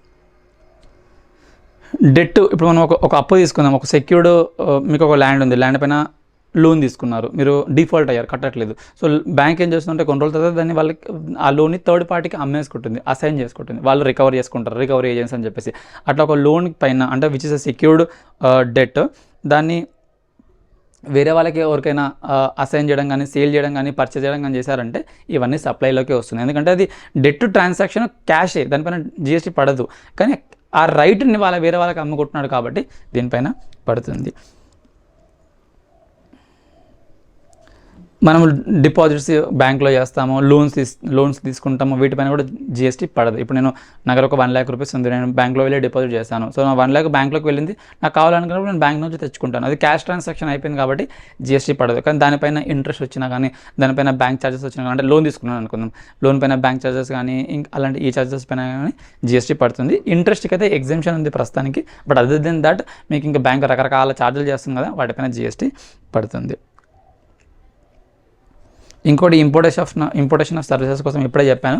As an individual or whatever you are importing services from some other country, దానిపైన consideration మీరు pay చేశారు. అది మీ బిజినెస్కి సంబంధించింది అయి ఉండొచ్చు, బిజినెస్ సంబంధించింది అయి ఉండకపోవచ్చు. Whether or not it is connected with your business, whether or not it is in the course or furtherance of your business, దానిపైన GST పడుతుంది. సో అది మనము సెక్షన్ 7లో చూసాము. But now will go to activities without consideration deemed supply. Schedule 1 ఇందాక నేను అరిచి చెప్పాను. షెడ్యూల్ 1లో ఏమేమి ఉంటాయంటే, జనరల్గా కన్సిడరేషన్ ఉంటే తప్ప మనం దాన్ని సప్లై అని అనము. జనరల్గా కన్సిడరేషన్ ఉంటే తప్ప దాన్ని సప్లై అనం, కానీ కొన్నిసార్లు అనాల్సి వస్తుంది. ఎక్కడో చూద్దాం. Permanent transfer of or disposal of business assets where input tax credit has been availed on such assets. Example, నేను ఒక ల్యాప్టాప్ కొన్నాను. సో ల్యాప్టాప్ కొన్నప్పుడు ఎగ్జాంపుల్ ఒక 1 lakh రూపీస్కి ఒక ల్యాప్టాప్ కొన్నాను అనుకుందాం. 1 lakh రూపీస్కి ల్యాప్టాప్ కొన్నాను, దీనిపైన ఒక 18,000 రూపీస్ నేను GST కట్టాను ఎగ్జాంపుల్. సో ఇది ITC ఉంది కదా, ITC నేను ఆల్రెడీ అవైల్ చేశాను, అంటే ఆల్రెడీ నేను దాని బెనిఫిట్ని పొందిన తర్వాత నేను ఏం చేస్తున్నానంటే, ఈ ల్యాప్టాప్ని నేను ఇప్పుడు ఇక్కడ సెకండ్ హ్యాండ్లోనో ఒక 80,000 రూపీస్కి అమ్మేసుకుంటున్నాను. అంటే ఏవైనా మీ బిజినెస్ అసెట్స్ వాటిపైన GST మీరు ఆల్రెడీ తీసేసుకున్నారు, అవైల్ చేసుకున్నారు, దాన్ని మీరు వాడుకోవాలి. బిజినెస్లో వాడుకోకుండా మీరు బయట పార్టీస్కి అమ్మేసుకుంటున్నారు అంటే గవర్నమెంట్కి లాసే కదా. అంటే నువ్వు ఈ 18,000 నువ్వు బెనిఫిట్ తెచ్చుకుంటున్నావు, ఆ 18 బెనిఫిట్ తెచ్చుకొని నువ్వు వాడుకోవాలి బిజినెస్లో. In the course of furtherance of business అంటాం. తను థర్డ్ పార్టీకి నువ్వు అమ్మేసుకుంటున్నావు, బయట వాళ్ళకి నువ్వు అమ్మేసుకుంటున్నావు అంటే this will become taxable. Okay, consideration లేకపోయినా పర్లేదు, ఇట్ ఈస్ ట్యాక్సబుల్. మీనింగ్ ఏంటి అంటే, ఇప్పుడు ఒక కంపెనీ ఉంది, కంపెనీ దగ్గర ఒక 50 ల్యాప్టాప్స్ ఉన్నాయి. ల్యాప్టాప్స్ జనరల్గా ఏం చేస్తాయి కంపెనీస్ అంటే, ల్యాప్టాప్స్ ఎంప్లాయీస్కి ఇచ్చేస్తారు, వాళ్ళందరూ వాడుకుంటూ ఉంటారు. వాడుకున్న తర్వాత సర్టన్ ఇయర్స్ తర్వాత ఇంకా ల్యాప్టాప్స్ కొంచెం పాతగా అయిపోయినాయి అనుకున్నప్పుడు కొంచెం NGOs కానీ, కొంచెం అనాథాశ్రమం అట్లాంటి ఎడ్యుకేషన్లో ఉన్న స్టూడెంట్స్ ఎవరైతే అఫోర్డ్ చేయలేదో వాళ్ళకి ఇచ్చేస్తారు, ఫ్రీ ఆఫ్ కాస్ట్ ఇచ్చేస్తారు.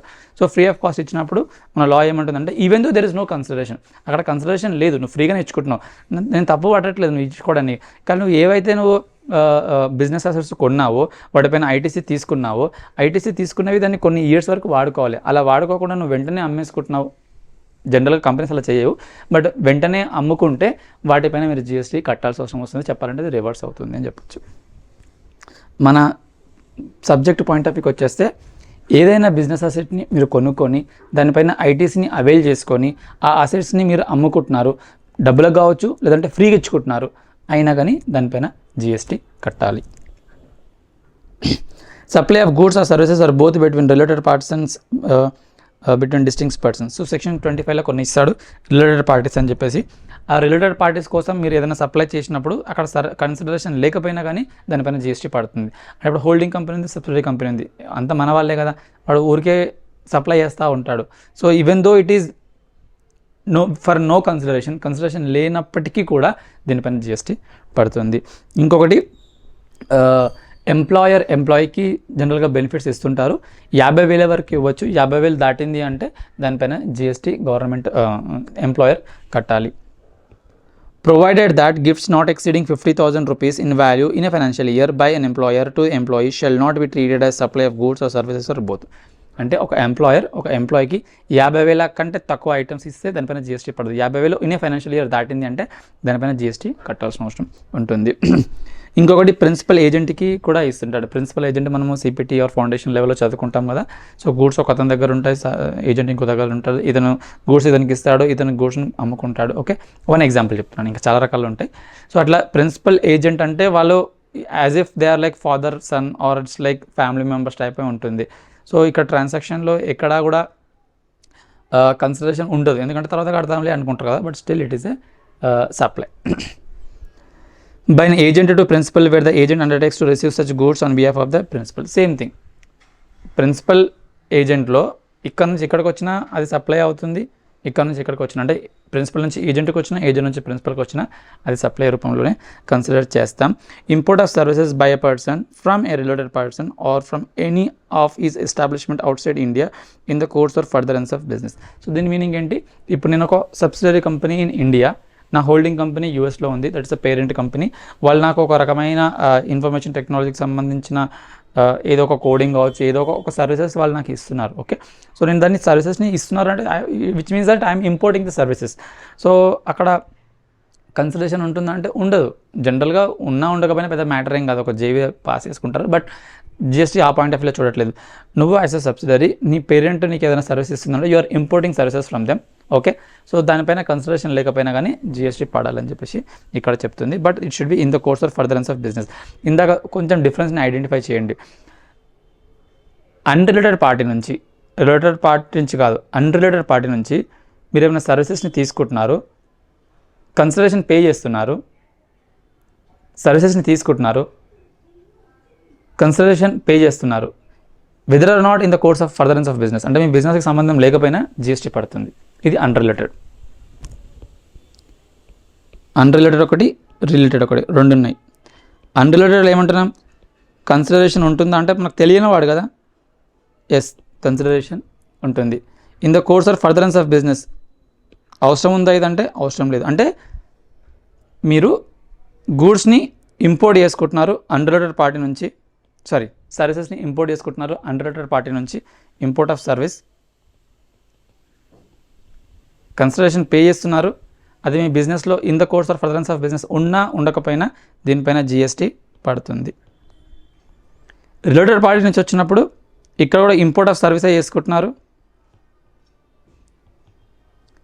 కన్సిడరేషన్ పే చేయట్లేదు, పే చేసినా చేయకపోయినా in the course of business, కాబట్టి జిఎస్టీ ఇక్కడ పడుతుంది. ఇక్కడ చిన్న కన్ఫ్యూజన్ ఉంటుంది, దాని అందుకే I'm telling multiple times. Unrelated party నుంచి అయితే కన్సిడరేషన్ అవసరం, రిలేటెడ్ పార్టీ నుంచి అయితే కన్సిడరేషన్ లేకపోయినా పర్లేదు, మన వాళ్ళే కదా. ఇలా సో ఇందాక చెప్పిన permanent transfer are disposal of business assets కోసము ఎక్కడైతే నేను బిజినెస్ అసెట్స్ని పర్చేస్ చేశాను, దానిపైన ఐటీసీ తీసుకున్నాను, ఆ బిజినెస్ అసెట్స్ని అమ్ముతున్నాను అంటే అది నాకు సప్లైలకు అవుతుంది. కన్సిడరేషన్ ఉన్నా లేకపోయినా నాకు సంబంధం లేదు, ఎందుకంటే నువ్వు ఐటీసీ ఆల్రెడీ తినేసావు కాబట్టి. చెప్పిన పాయింట్ కదా. మళ్ళీ ఎందుకు చెప్తున్నా అంటే ఇప్పుడు నేను ఒక బిజినెస్ అసెట్ని పర్చేస్ చేశాను, దానిపైన ఐటీసీ అవైల్ చేయలేదు.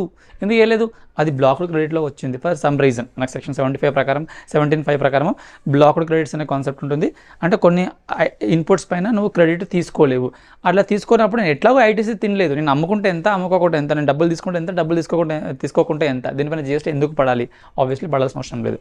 అగైన్ బిజినెస్ అసెట్స్లో మీరు పర్చేస్ చేస్తున్నారు, పర్చేస్ చేసినప్పుడు దానిపైన ఇన్పుట్ని తీసుకున్నారు, మీరు అమ్ముతప్పుడు బిజినెస్ అసెట్స్ని అమ్ముతప్పుడు కన్సిడరేషన్ ఉన్నా లేకపోయినా జిఎస్టీ పడుతుందా అంటే ఎస్ పడుతుంది. అలాగే బిజినెస్ అసెట్స్ని మీరు పర్చేస్ చేశారు, దానిపైన ఐటీసీ తీసుకోలేదు.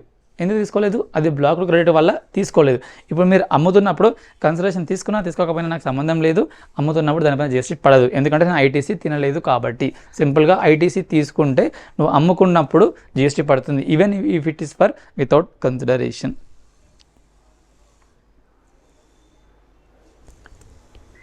Dhruv gives old laptops being used in his business to his friend free of cost. This will qualify as a supply free provided input tax credit has been availed by Dhruv on his laptops. Dhruv దగ్గర ఒక laptop ఉంది, అది మా ఫ్రెండ్కి ఇచ్చేసాడు. కొంటప్పుడు ITC తీసుకున్నాడు అంటే ఆ ఫ్రీగా ఇచ్చాడు ఫ్రెండ్కి, అయినా జిఎస్టీ పడుతుంది. కొంటప్పుడు ఐటీసీ ల్యాప్టాప్ అయినా ఐటీసీ తీసుకోలేదంటే అది ఫ్రీగా ఇచ్చినా డబ్బులకు తీసుకున్నా ఎట్లయినా జిఎస్టీ పడద్దు.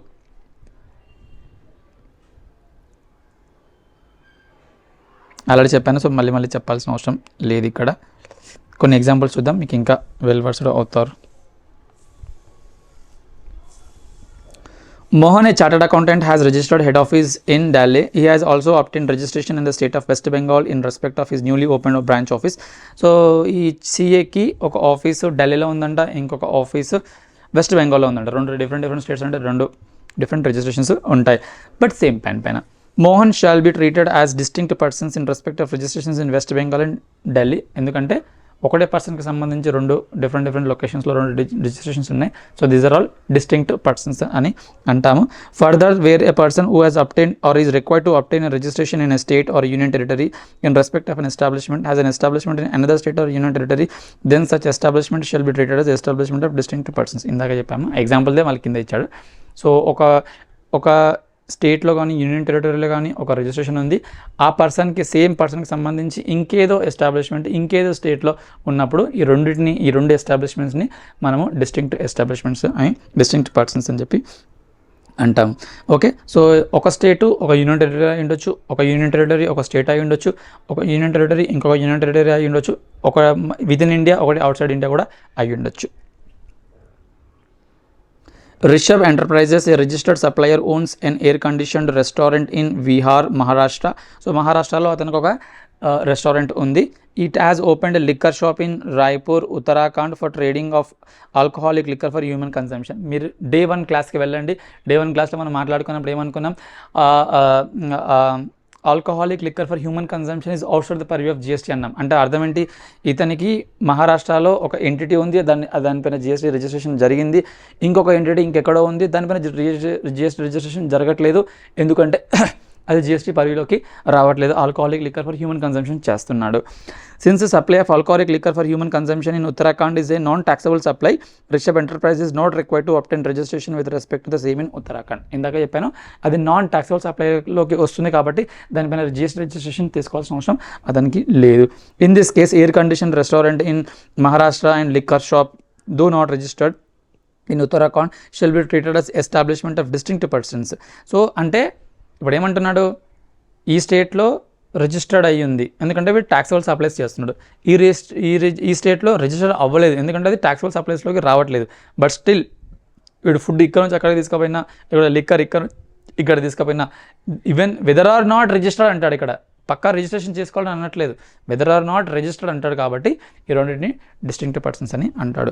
Supply by Maharashtra restaurant to Uttarakhand shop in the course or furtherance of business even without consideration will qualify for supply. Okay, so ఇలాంటిది మీరు ఎగ్జామ్లో ఒక క్వశ్చన్ రూపంలో ఎక్స్పెక్ట్ చేయొచ్చు. మళ్ళీ ఇంకొకసారి చెప్తాను, ఎవరికైనా ఎక్కడైనా మిస్ అయిపోతే, ఒక స్టేట్లో నువ్వు ట్యాక్సబుల్ సప్లైస్ చేస్తున్నావు కాబట్టి జిఎస్టీ రిజిస్ట్రేషన్ చేసుకుంటున్నావు, ఇంకొక స్టేట్లో ట్యాక్సబుల్ సప్లైస్లోకి రావట్లేదు కాబట్టి జిఎస్టీ రిజిస్ట్రేషన్ చేయించుకోవట్లేదు, but both belong to the same person కాబట్టి విత్ సేమ్ ప్యాన్ కాబట్టి ఈ రెండింటి మధ్య ఏదైనా in the course of furtherance of business ఏమైనా సప్లై జరిగితే దాన్ని మనము సప్లై కేటగిరీలోకి తీసుకొస్తాం even without for consideration. So stock transfers, branch transfers ఇవన్నీ సప్లైలోకి వచ్చేసాయి. మీకు ఒక ఆఫీసు హైదరాబాద్లో ఉంది, తెలంగాణలో ఉంది, ఇంకొక ఆఫీసు మహారాష్ట్రలో ఉంది. సో బ్రాంచ్ ట్రాన్స్ఫర్స్ మీరు ఫ్రీగా చేయొచ్చు, బిల్లు కట్టొచ్చు, ఏదైనా చేయొచ్చు, దట్స్ ఫైన్, కాస్ట్ రేట్లో కూడా ఉండొచ్చు. But branch transfers, stock transfers between one entity and another or one branch to another branch will qualify as a supply.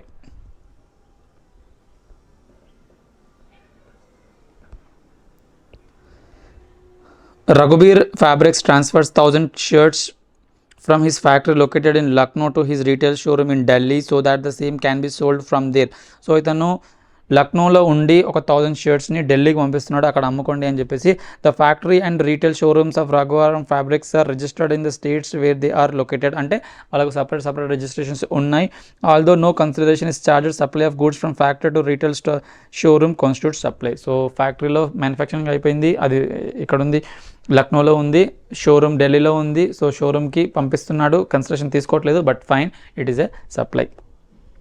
However, transfer between two units of a legal entity under a single registration apparently within the same state will not be considered as a supply. అంటే meaning ఏంటి, ఇప్పుడు నేను సికింద్రాబాద్లో ఉన్నాను, నాకు ఇక్కడ manufacturing జరుగుతుంది, హైదరాబాద్లో ఉన్నాను, అక్కడ షోరూమ్ ఉంది. సో నేను ఇక్కడ నుంచి అక్కడికి పంపిస్తున్నప్పుడు within the same state ఉంది కాబట్టి సేమ్ రిజిస్ట్రేషన్కి సంబంధించిన అయింది, కాకపోతే బిజినెస్ యూనిట్స్ డిఫరెంట్గా ఉన్నాయి కాబట్టి ఇక్కడ మీకు ఇది జిఎస్టీలోకి రాదు.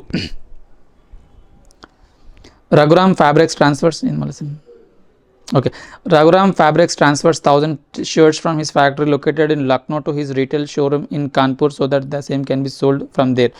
It has taken one registration in the state of Uttar Pradesh, declaring Lucknow factory as its principal place of business and Kanpur showroom as its additional place of business. And ఇందాక సికింద్రాబాద్ హైదరాబాద్ చెప్పినట్టు ఇక్కడ కాన్పూర్ అండ్ లక్నో అంటే maybe రెండు యూపీలోకి వచ్చేస్తున్నాయి కాబట్టి ఒకటి principal place of supply అవుతుంది, ఇంకొకటి అడిషనల్ ప్లేస్ ఆఫ్ సప్లై అట్లా ట్రీట్ చేస్తున్నాడు. సో ఈ రెండింటిని ట్రాన్స్ఫర్గా ట్రీట్ చేయడు, కన్సిడరేషన్ ఉన్నా లేకపోయినా మనకు సంబంధం లేదు. Molds and dies owned by original equipment manufacturer that are sent to free of cost to a component manufacturer in course or furtherance of business do not constitute supplier since they are not related persons or distinct persons and there is no consideration involved. Okay, so manufacturing దానిలో ఒకటి OEM అని ఉంటుంది, original equipment manufacturer. అది ఒక చిన్న పార్ట్ని ఇంకెవరికైనా free of cost component మ్యానుఫ్యాక్చర్కి ఇస్తున్నట్టు అందులో ఒక చిన్న కంపోనెంట్ని మ్యానుఫ్యాక్చరింగ్ చేయడం చెప్పడానికి. సో అది ఆ ఐటమ్ని అతనికి ఇస్తున్నాడు, సో అందులో సప్లై ఏం జరగట్లేదు, ఫ్రీ ఆఫ్ కాస్ట్ ఇస్తుంది అంటే దానిపైన ఏదో సర్వీస్ చేసి ఇస్తాడు. ఎగ్జాంపుల్ ఒక కార్ ఉంది, కార్లో ఒక చిన్న పీస్, ఒక మెషిన్లో ఒక పార్ట్ అనుకుందాం, బాడీ పార్ట్, ఆ పార్ట్ పైన ఇంకేదో పెయింట్ వేయండి లేకపోతే ఇంకేదో చేయండి అని చెప్పేసి ఒక కంపోనెంట్ అతనికి ఇచ్చేస్తున్నాడు. సో ఇచ్చేసినప్పుడు అందులో ఏం సప్లై జరగట్లేదు, ఏం అమ్ముకోవట్లేదు, అక్కడ అతను కూడా ఏం తీసుకోవట్లేదు, దానిలో ఏదో ఒక సర్వీసెస్ని ఏదో ఒక జాబ్ వర్క్ రూపంలో చేసేసి మళ్ళీ మనకు తిరిగి ఇచ్చేస్తాడు. కాబట్టి ఇందులో జిఎస్టీ పడాల్సిన అవసరం లేదు. అంటే మొత్తం it doesn't mean that GST ఎప్పటికి పడదని కాదు, అతని సర్వీస్ ఎలిమెంట్ పైన పడుతుంది, బట్ నువ్వు ఇచ్చిన ఐటమ్ పైన పడదు. Supply of goods and services are both between employer and employee. In terms of the definition of the related persons given above, employer and employee are related persons. However, services provided by an employee to the employer in the course of furtherance of business is not related as a supply. Okay, ఇప్పుడు నేను ఒక కంపెనీకి work చేస్తున్నాను, కంపెనీకి work చేసినప్పుడు నా సర్వీసెస్ని వాళ్ళకి ఇస్తున్నాను. ఓకే, వాళ్ళు నాకు శాలరీ ఇస్తున్నారు అంటే మనకి అక్కడ సర్వీస్ ఉంది, కన్సల్టేషన్ ఉంది కదా, మళ్ళీ ఎంప్లాయీ కూడా రిలేటెడ్ పార్టీయే కదా. సో దీనిపైన జిఎస్టీ పడాలంటే అవసరం లేదు, ఇది మనకు నెగిటివ్ లిస్ట్లో ఉంటుంది. So gifts by employer to employee. So ఒక ఎంప్లాయీ బాగా వర్క్ చేసినందుకు ఎంప్లాయర్ ఒక గిఫ్ట్ ఇస్తున్నాడు, 50,000 వరకు అలాంటిది ఏమైనా గిఫ్ట్ ఇచ్చేస్తే దానిపైన జిఎస్టీ పడదు, 50,000 దాటితే జిఎస్టీ పడుతుంది. Services as a membership of a club or health, fitness centers, etc. are provided free of charge to all the employees by the employer. The same will not be subjected to GST. So ఇది కూడా ఒక చిన్న clarification లాగా పెట్టేసుకోండి. ఇక్కడ కూడా ఏమంటుందంటే ఎంప్లాయీస్కి సంబంధించి ఒక హెల్త్ ఇన్సూరెన్స్ అట్లాంటిది ఏదైనా కంపెనీ తీసుకున్నప్పుడు, so it is not A service. Generally ఒక సర్వీస్ ఎంప్లాయీకి ఏమి ఇవ్వట్లేదు, ఇట్స్ లైక్ బెనిఫిట్, ఒక సోషల్ వెల్ఫేర్ టైప్లో ఎంప్లాయీ మొరాల్ని బూస్ట్ చేయడానికి ఇస్తుంది. కాబట్టి దీనిపైన హెల్త్ సెంటర్స్లో మెంబర్షిప్ కావచ్చు, క్లబ్లో మెంబర్షిప్ కావచ్చు, ఫిట్నెస్కి మెంబర్షిప్ అట్లా ఎంప్లాయీకి ఇచ్చినప్పుడు దానిపైన జిఎస్టీ పడదు అని చెప్పి డిపార్ట్మెంట్ క్లారిఫికేషన్ ఇచ్చేసింది.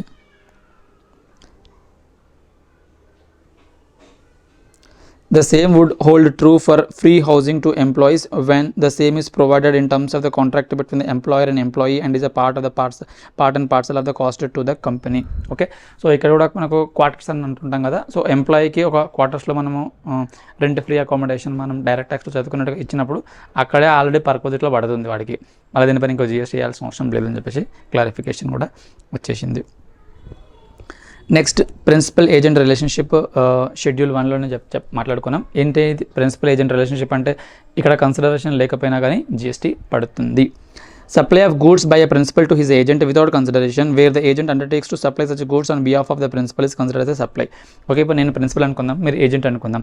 మీరు మహారాష్ట్రలో ఉన్నారు, నేను తెలంగాణలో ఉన్నాను. సో ఇప్పుడు నేను గూడ్స్ నేను మీకు పంపిస్తున్నాను. సో నేను గూడ్స్ మీకు పంపించినప్పుడు మీరేం చేస్తారంటే గూడ్స్ నా దగ్గర నుంచి తీసుకొని ఆన్ మై బిహాఫ్, నా బిహాఫ్ పైన మీరు అమ్మేస్తారు. సో నా బిహాఫ్ పైన మీరు అమ్ముకున్నప్పుడు మన ఇద్దరి మధ్యలో జరిగిన ట్రాన్సాక్షన్ కూడా సప్లైలోకి ట్రీట్ చేస్తారు. Similarly, supply of goods by an agent to his principal without consideration where the agent undertakes to receive such goods on behalf of the principal is considered as a supply. Okay, so ఇప్పుడు మీరు ఒక రకమైన goods మీకు అవసరం వచ్చింది. So మీరు purchase చేస్తున్నారు, purchase నా కోసం పర్చేస్ చేయట్లేదు, మీకోసం పర్చేస్ చేయట్లేదు, నా కోసం on my behalf you are purchasing. So అందులో కూడా ఆ గూడ్స్ వచ్చిన తర్వాత ఆ గూడ్స్ మీరు నాకే పంపిస్తున్నారు. So it's supply between principal agent to the principal. దీనిపైన కూడా GST పడుతుంది. Points which merit consideration in this regard: only supply of goods and not supply of services covered here. So ఇక్కడ ఏజెంట్ ప్రిన్సిపల్ కాన్సెప్ట్ మాట్లాడుకున్నప్పుడు మనం only goods కోసమే మాట్లాడుకుంటున్నాం, agent కోసం మాట్లాడుకోవట్లేదు. Supply of goods between the principal and agent without consideration is also a supply. Thus, supply of services between the principal and agent and vice versa would therefore require consideration to be considered as a supply and thus liable to be GST. So ఇక్కడ సింపుల్గా మనకి ఇక్కడ ఏమర్థమవుతుందంటే consideration లేకపోయినా సరే నేను GST అంటాను అని ఎప్పుడు అంటామంటే అది సప్లై ఆఫ్ గూడ్స్కి సంబంధించే సర్వీసెస్కి కాదు. ఇప్పుడు నేను అకౌంటింగ్ సర్వీసెస్ ఇస్తున్నాను, మీరు అక్కడెక్కడ ఉన్నారు, మీరు నా ఏజెంట్ అనుకుందాం. సో ఇక్కడ కన్సిడరేషన్ ఉంటే, మన ఇద్దరి మధ్యలో కన్సిడరేషన్ ఉంటే తప్ప GST లైబిలిటీలోకి రాదు, because we're not related. And ఈ కాన్సెప్ట్ ఓన్లీ గూడ్స్కి అప్లై అవుతుంది. In order to determine whether a particular principal-agent relationship falls within the purview or ambit of para 3 of Schedule 1 as discussed above or not, the deciding factor is whether the invoice for the further supply of goods on behalf of the principal is being issued by the agent or not. Okay, so ఇప్పుడు మీరు invoice మీ పేరు మీద ఇస్తున్నారా, మీరు అమ్మినప్పుడు నా పేరు మీద ఇస్తున్నారా, that will decide whether there is a principal-agent relationship or not. Where the invoice for further supply is being issued by the agent in his name, then any provision of goods from the principal to the agent would fall within the fold of para 3. అంటే ఇప్పుడు ఏంటంటే, ఇప్పుడు మీరు విజయవాడలో ఉన్నారనుకుందాం, goods నేను మీకు పంపిస్తున్నాను. Okay, మీరు అక్కడ నుంచి మీరు కస్టమర్స్కి అమ్ముకుంటున్నారు. కస్టమర్స్కి అమ్ముకున్నప్పుడు మీరు ఇన్వాయిస్ మీ పేరు మీద తీసుకుంటున్నారు. ఇన్వాయిస్ మీ పేరు మీద తీసుకున్నప్పుడు డెఫినెట్లీ మీకు ఒక ఇండిపెండెన్స్ అనేది ఒకటి వచ్చేసింది. అంటే మీరంతా మీరు అమ్ముకుంటున్నారు కదా, మీ పేరు పైన మీరు అమ్ముకుంటున్నారు. కాబట్టి మన ఇద్దరి మధ్య రిలేషన్షిప్ ప్రిన్సిపల్ ఏజెంట్ రిలేషన్షిప్ అవుతుంది. ప్లస్ దీనిపైన కన్సిడరేషన్ లేకపోయినా GST పడుతుంది. However, where the invoice is issued by the agent to the customer in the name of the principal, such agent shall not fall within the ambit of para 3. దీని meaning ఏంటి, నేను మీ goods పంపిస్తున్నాను, మీరు విజయవాడలో ఆ గూడ్స్ని మీరు కస్టమర్కి అమ్ముకుంటున్నారు, కానీ బిల్లు నా పేరు మీద రేజ్ చేస్తున్నారు. సో నా పేరు మీద రేజ్ చేస్తున్నప్పుడు మీరు జస్ట్ నాకు ఒక బ్రాంచ్ లాగానే, లేదంటే ఒక షాప్ లాగానే, ఒక ఫెసిలిటేటర్ టైప్లోనే ఉన్నారు అంతే తప్ప, కానీ ప్రిన్సిపల్ ఏజెంట్ రిలేషన్షిప్ లేదు. కాబట్టి దీనిపైన GST పడదు. అగైన్ నేను ప్రిన్సిపల్, మీరు ఏజెంట్. మీరు గూడ్స్ అమ్ముకుంటప్పుడు ఆ గూడ్స్ అమ్ముతప్పుడు ఇన్వాయిస్ మీ పేరు మీద చేస్తున్నారు అంటే మన ఇద్దరి మధ్యలో జరిగిన ట్రాన్సాక్షన్ ప్రిన్సిపల్ ఏజెంట్ ట్రాన్సాక్షన్ అంటాం. అలా కాకుండా మీరు గూడ్స్ అమ్ముకుంటున్నారు, కానీ అమ్ముతప్పుడు నా ఇన్వాయిస్ నా పేరు మీద చేస్తారు అనుకున్నప్పుడు దాని మీనింగ్ ఏంటి, డైరెక్ట్గా కస్టమర్ నాకే ఇస్తున్నాను అన్నట్టుగా. మేబీ మీ కలెక్ట్ చేసి నాకు ఇస్తున్నచ్చు, బట్ డైరెక్ట్గా నా పేరు మీదనే వెళ్ళిపోతుంది. కాబట్టి మన ఇద్దరి మధ్యలో జరిగే ట్రాన్సాక్షన్ ప్రిన్సిపల్ ఏజెంట్ ట్రాన్సాక్షన్ కాదు. Similarly, where goods being procured by the agent on behalf of the principal are invoiced in the name of the agent, then further provision of the said goods by the agent to the principal would be covered by the para 3. So దీని meaning ఏంటి, మీకు కొన్ని రకమైన goods మీకు అవసరం వచ్చాయి, మీరు within Vijayawada నుంచే కొన్ని గూడ్స్ కొన్నారు, కొన్నది నా పేరు మీద కొంటున్నారు, మీ పేరు మీద కాదు, నా పేరు మీద కొంటున్నారు. ఆ గూడ్స్ని మీ పేరు మీద కొన్నారు, in the name of the goods మీరు కొనుక్కొని దాన్ని మళ్ళీ నాకు పంపిస్తున్నప్పుడు ప్రిన్సిపల్ ఏజెంట్ అనే రిలేషన్షిప్ వస్తుంది. నేను ఇక్కడ చెప్తాను, అక్కడ ఇక్కడ మిస్ అయిపోవచ్చు, ఎప్పుడైనా మిస్ అయిపోతే principal agent customer, principal goods ఇక్కడ పంపిస్తున్నాడు, ఏజెంట్ ఇక్కడ కస్టమర్కి సేల్ చేస్తున్నాడు. సేల్ చేస్తున్నప్పుడు ఇన్వాయిస్ అనేది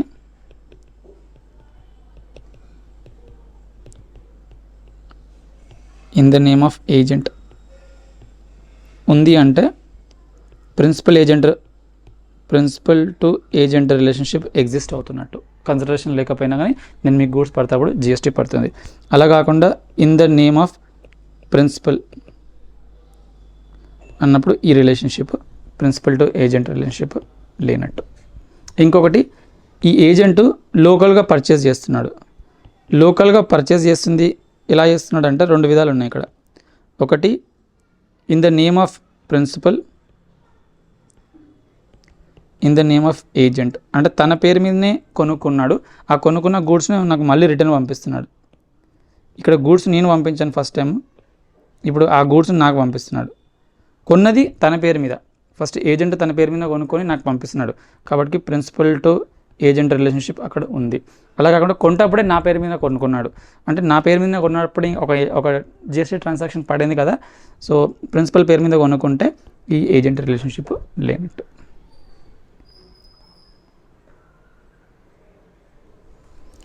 కొన్ని ఎగ్జాంపుల్స్ చూద్దాం, ఎవరికైనా ఎక్కడైనా డౌట్ ఉంటే. Anmol appoints Bolu to procure certain goods from the market. Bolu identifies various suppliers who can provide the goods as desired by the Anmol and asks the supplier Golu to send the goods and issue the invoice directly to Anmol. ఇప్పుడు ఏమంటున్నాడు, ఆ పేర్లు ఏదో ఎంత ఉన్నాయి. Anmol principal, బోలు agent, వీడు ఒక సప్లయర్ని పట్టుకున్నాడు, ఆ సప్లయర్ గోలు. ఓకే, సో ఇప్పుడు ఏమంటున్నాడు, గోలు బాబు నువ్వు పర్చేస్ చేసి గూడ్స్ని ఇన్వాయిస్ డైరెక్ట్గా మా ప్రిన్సిపల్కి ఇచ్చేయని చెప్పి అంటున్నాడు. ఇన్ దిస్ సినారియో బోలు is only acting as a procurement agent. వాడు ఏం చేస్తున్నాడు, నువ్వు వెండార్స్ని సెలెక్ట్ చేస్తున్నావు అంతే తప్ప కానీ నీ పేరు మీద ఏం రావట్లేదు.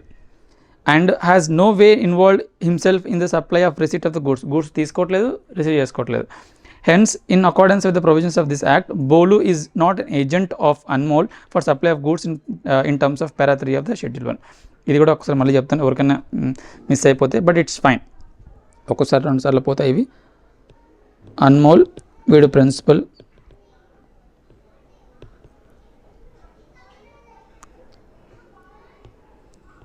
బోలు ఏజెంట్. అంటే యాజ్ పర్ జిఎస్టీ ఇది ఏజెంట్ కాదు, బట్ వాడి మాట వీడు వింటున్నట్టుగా. వీడు వెండర్స్ని వెతుకురా అంటే గోలు అని చెప్పి ఒక వెండర్ని వెతికాడు. గూడ్స్ ఇన్వాయిస్ ఎవరి పేరు మీద చేయండి అంటే డైరెక్ట్గా అన్మోల్కి ఏమంటున్నాడు,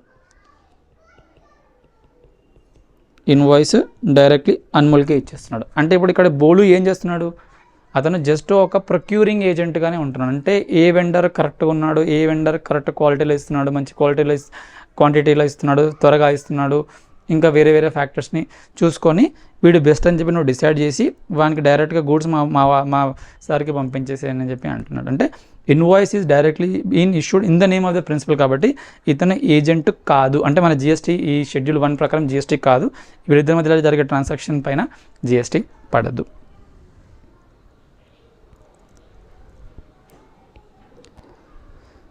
Money Bank, a banking company, appoints Mandar auctioneer to auction certain goods. The auctioneer arranges for the auction and identifies the potential bidders. The highest bid is accepted and the goods are being sold to the bidder by the Manimal Bank. The invoice for the supply of goods is issued by the Manimal Bank to the successful bidder. In this scenario, the auctioneer is merely providing the auctioneering services with no role played in the supply of goods. Even in this scenario, Mandar is not an agent of the Manimal Bank. Simply చెప్పాలంటే ఒక bank ఉంది, bank లోన్లు ఇచ్చింది, లోన్లు దేనిపైన ఇచ్చింది, దేన్నో హైపోథికేషన్ పెట్టుకొని loans ఇచ్చేసింది. సో వాడు డబ్బులు ఇవ్వనప్పుడు ఆ గూడ్స్ని అమ్మేసుకోవాలి కదా, ఆప్షన్ చేయాలి కదా. ఆప్షన్ చేసేటప్పుడు నేను వెళ్ళి ఇది ఈ రేటు ఆ రేటు అని చెప్పి నేను ఆప్షన్ చేస్తున్నాను. ఆప్షన్ ఐడియా ఉంటుంది కదా, ఎవరు ఎక్కువ రేట్ ఇస్తే వాళ్ళకి ఇచ్చేస్తాను చెప్పి. సో ఇప్పుడు నేను I'm the agent of the bank కాదు కదా, నా పేరు మీద వస్తుందా, రావట్లేదు. డైరెక్ట్ బ్యాంక్ పేరు మీద ఉంది. బ్యాంక్ ఆ గూడ్స్ని కాస్త డైరెక్ట్ ఎవడైతే హైయెస్ట్ బిడ్డర్ ఇస్తాడో, ఎవడైతే సక్సెస్ఫుల్ బిడ్డర్ ఉంటాడో వానికి ఆ గూడ్స్ ఇచ్చేస్తుంది. అందులో నేను ఏం చేస్తున్నాను, జస్ట్ అక్కడ ఏజెంట్గా నాకు ఏదో కమిషన్ తీసుకుని వెళ్ళిపోదాలనుకుంటున్నాను అంతే కదా. కాబట్టి నేను ఏజెంట్ని కాదు. నాకు ఇక్కడ మా transaction between bank and me will not considered as a supply.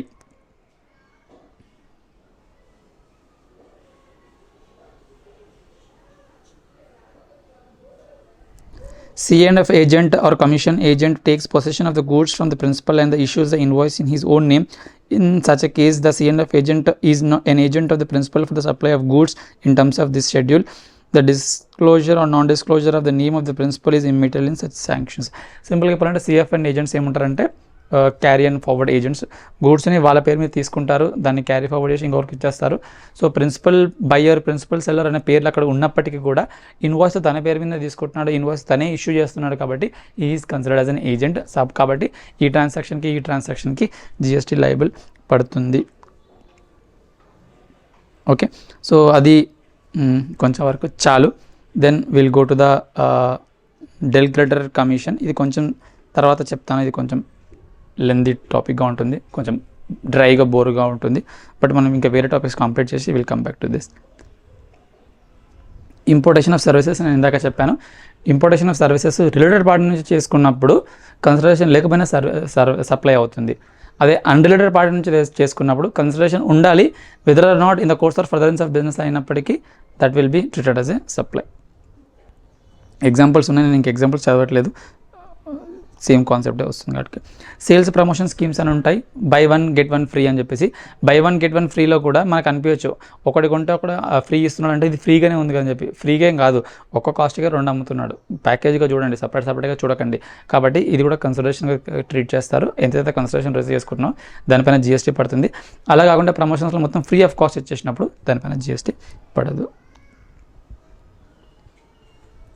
Samples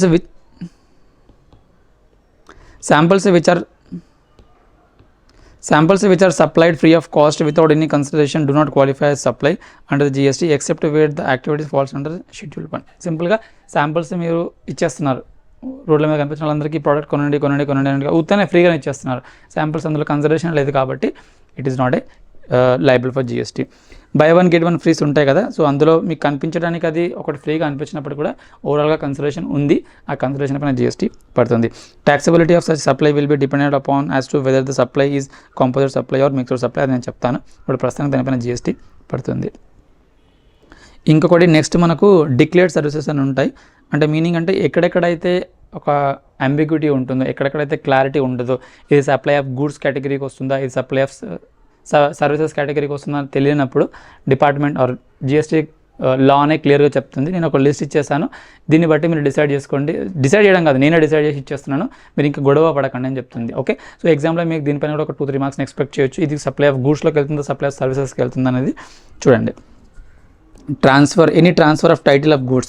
transfer of title of goods అంటే ఒక ల్యాప్టాప్ ఉంది, ల్యాప్టాప్ అమ్మాను అంటే నేను టైటిల్ కూడా ఇచ్చేసాను కదా, టైటిల్ అంటే ఓనర్షిప్ కూడా మీకు ఇచ్చేసాను కదా, కాబట్టి ఇది గూడ్స్ కేటగిరీలోకి వెళ్తుంది. ఏదైనా టైటిల్ వెళ్తాను, ఇప్పుడు కార్ ఉంది, కార్ నేను కొనుక్కున్నాను, సో నాకు టైటిల్ నా పేరు మీద వస్తుంది కాబట్టి సప్లై ఆఫ్ గూడ్స్ అవుతుంది. అలా కాకుండా కార్ నేను రెంట్కి తీసుకుంటున్నాను అంటే దాన్ని using the car but not getting the title of it. కాబట్టి మేబీ నేను ఒక 1 day మొత్తానికి నేను వాడుకోవచ్చేమో, వాళ్ళు 1 dayకి నేను రెంట్కి తీసుకుంటే, కానీ ఓనర్షిప్ నాకు రావట్లేదు, ఓన్లీ పొసెషన్ వస్తుంది అంతే కదా. ఓకే, ఓనర్షిప్ రావట్లేదు కాబట్టి అది సర్వీస్లోకి వెళ్తుంది. బట్ ప్రస్తుతానికి ఎక్కడెక్కడ టైటిల్ మారుతుందో అక్కడ గూడ్స్ కేటగిరీలోకి వెళ్ళిపోతుంది. Any transfer of title in goods under an agreement which stipulates that the property in goods shall pass at future date. మనం EMIలో తీసుకుంటాము, ఓకే, లీజుకి తీసుకుంటాము. ఏమంటాము, ఒక 30 years తర్వాత నేను ల్యాండ్ అయినా కొనుక్కుంటాను, లేదంటే ఇప్పుడు ఈ కారు కొన్నాను నేను 36 monthsలో కొంచెం EMI కట్టుకుంటాను అంటాం. అంటే అమౌంట్ ఫ్యూచర్ డేట్కి కడుతున్నాం, అంటే పీరియాడికల్గా కట్టవచ్చు, లేదంటే ఫ్యూచర్ డేట్లో కట్టవచ్చు. లేదంటే ఇప్పుడు నాకు ఒక ఈ కార్ నాకు ఇవ్వండి, 1 year తర్వాత నేను ఇంత అమౌంట్ కడతాను అంటే ఇప్పుడు కన్సిడరేషన్ అవ్వట్లేదు, బట్ ఫ్యూచర్ కన్సిడరేషన్ అవుతుంది. బట్ స్టిల్ కన్సిడరేషన్ ఉంది, స్టిల్ దానికి ట్రాన్స్ఫర్ ఆఫ్ టైటిల్ ఉంది కదా, అది కూడా మీకు సప్లై ఆఫ్ గూడ్స్లోకి వస్తుంది. ఇంకొకటి ల్యాండ్ అండ్ బిల్డింగ్కి any lease, tenancy, easement, licence to occupy land, supply of సర్వీసెస్కి వస్తుంది. Land per se it's not a good, దానిపైన GST పడదు. కానీ ల్యాండ్ను వాడుకోవడానికి నువ్వు ఏదైతే లీజు కోసం కానీ రెంట్ కోసం కానీ ఇంకేదైనా పేర్లు పెట్టుకోండి, ఆ టెనెన్సీ రైట్స్ కోసం కానీ అవంతా సప్లై ఆఫ్ సర్వీస్ అవుతుంది. ల్యాండ్ ఇమ్మూవబుల్ గుడ్ కదా అని అనుకున్నా సరే దాన్ని వాడుకునే హక్కు తీసుకుంటున్నా కాబట్టి అది సర్వీస్ కేటగిరీలోకి వస్తుంది. ఇంకొకటి any treatment or process which is stipulated to another persons goods, అంటే దీన్ని జాబ్ వర్క్ అంటారు. ఇప్పుడు నేను ఏం చేస్తానంటే, ఇప్పుడు మీరు ఒక ప్రోడక్ట్ మ్యానుఫ్యాక్చరింగ్ చేసేటప్పుడు దానిలో జస్ట్ ఒక పెయింటింగ్ వేస్తాను ఒక చిన్న కంపోనెంట్కి, లేకపోతే దానికి ఓన్లీ వైరింగ్ చేస్తాను. సో నేను ఒక జాబ్ వర్క్ టైప్లో చేస్తున్నాను. దో ఇట్స్ ఎ గుడ్, కానీ నేను గూడ్స్ నేనేం మ్యానుఫ్యాక్చరింగ్ చేయట్లేదు, నేను జస్ట్ దాంట్లో ఒక చిన్న ఒక సర్వీస్ ఇస్తున్నాను మీకు. ఓకే, సో ఒక జస్ట్ లేబుల్ వేసి ఇవ్వడం అనుకుందాం ఎగ్జాంపుల్, జస్ట్ లేబుల్ వేసి లేకపోతే ప్రింటింగ్ చేసి ఇవ్వడం, ఇట్స్ ఎ సర్వీస్ అవుతుంది. ఓకే, వేరే వాళ్ళ వర్క్ నేను ఒక చిన్న పార్ట్ నేను తీసుకొని నేను మీకు ఇచ్చినప్పుడు దాన్ని జాబ్ వర్క్ కేసెస్లో అంటాము, దానిపైన మనము సప్లై ఆఫ్ సర్వీస్ అని అంటాము. Transfer of business assets, goods forming part of the business assets are transferred or disposed of by or under directions of persons carrying on the business as no longer to form part of the business assets. ఇప్పుడు business అసెట్స్ని నేను అమ్ముకుంటున్నాను అంటే క్లియర్గా అర్థమవుతుంది, అసెట్స్ని అమ్ముకుంటున్నాం కదా, business అసెట్స్ని like నా బిజినెస్ని అమ్మేసేసుకుంటున్నాను, ఇది గూడ్స్లోకి వస్తుంది. రెంటింగ్ ఆఫ్ ఇమూవబుల్ ప్రాపర్టీ ఇప్పటికి చాలాసార్లు చెప్పాను, సప్లై ఆఫ్ సర్వీసెస్లోకి వస్తుంది. రెంటింగ్ ల్యాండ్ అయినప్పటికీ దాని రెంటింగ్ ఒక 1 monthకి 1 dayకో 1 yearకో అట్లా జస్ట్ ఒక ఫర్ సర్టన్ పీరియడ్ కోసం కాబట్టి ఇది మాకు సర్వీసెస్లోకి వస్తుంది. Construction, complex building, civil construction ఇవంతా సర్వీసెస్లోకి వస్తుంది. Temporary transfer or permitting the use or enjoyment of any intellectual property. ఇప్పుడు మనము చాలా వరకు ఫ్రాంచైజీ బిజినెస్లో వస్తున్నాయి కదా, మనం దాన్ని టెంపరీగా మనం యూజ్ చేయాలనుకుంటున్నాం ఒక 1 year కోసం మాత్రమే, సో అది కూడా మనకు సర్వీసెస్ కేటగిరీలోకి వస్తుంది. Agreeing to obligation to refrain from an act. మనం స్టార్టింగ్లో చెప్పాను, ఏదో చేస్తేనే యాక్ట్ అని కాదు, చేయకపోయింది కూడా యాక్ట్, అంటే చెయ్యను అని చెప్పి ప్రామిస్ చేయడం కూడా యాక్టే అవుతుంది, అది కూడా సర్వీస్ కేటగిరీలోకి వస్తుంది. Transfer of right to use any goods for any purpose for cash, deferred payment or other valuable consideration. Transfer of goods, right to use. రైట్ని ఇవ్వడం వేరు, రైట్ టు యూజ్ ఇవ్వడం వేరు. అంటే ఒక కార్ ఉంది, ఆ కార్ని నేను మీకు అమ్మేస్తున్నాను అంటే టైటిల్ ఇచ్చేస్తున్నాను కదా, అది ట్రాన్స్ఫర్ ఆఫ్ గూడ్స్ అవుతుంది. అలా కాకుండా మీరు దీన్ని 1 monthకి వాడుకోండి, రైట్ టు యూజ్, కాబట్టి అది సర్వీస్ అవుతుంది. రైట్ టు యూజ్ అంటే మేము 100% మొత్తం మీకు ఇవ్వట్లేదు, ప్రస్తుతానికి వాడుకో అని చెప్పి అంటున్నాను, నాకు ఇంత డబ్బులు ఇవ్వని చెప్పి అంటున్నాను, కాబట్టి అది సర్వీస్ కేటగిరీలోకి వస్తుంది. ఇంకొకటి వర్క్స్ కాంట్రాక్ట్ కూడా సర్వీసెస్లోకి వస్తుంది. నేను గోయింగ్ ఫార్వర్డ్ ఇంకా దానిపైన డీటెయిల్గా ఉంటే మనం చెప్తాను.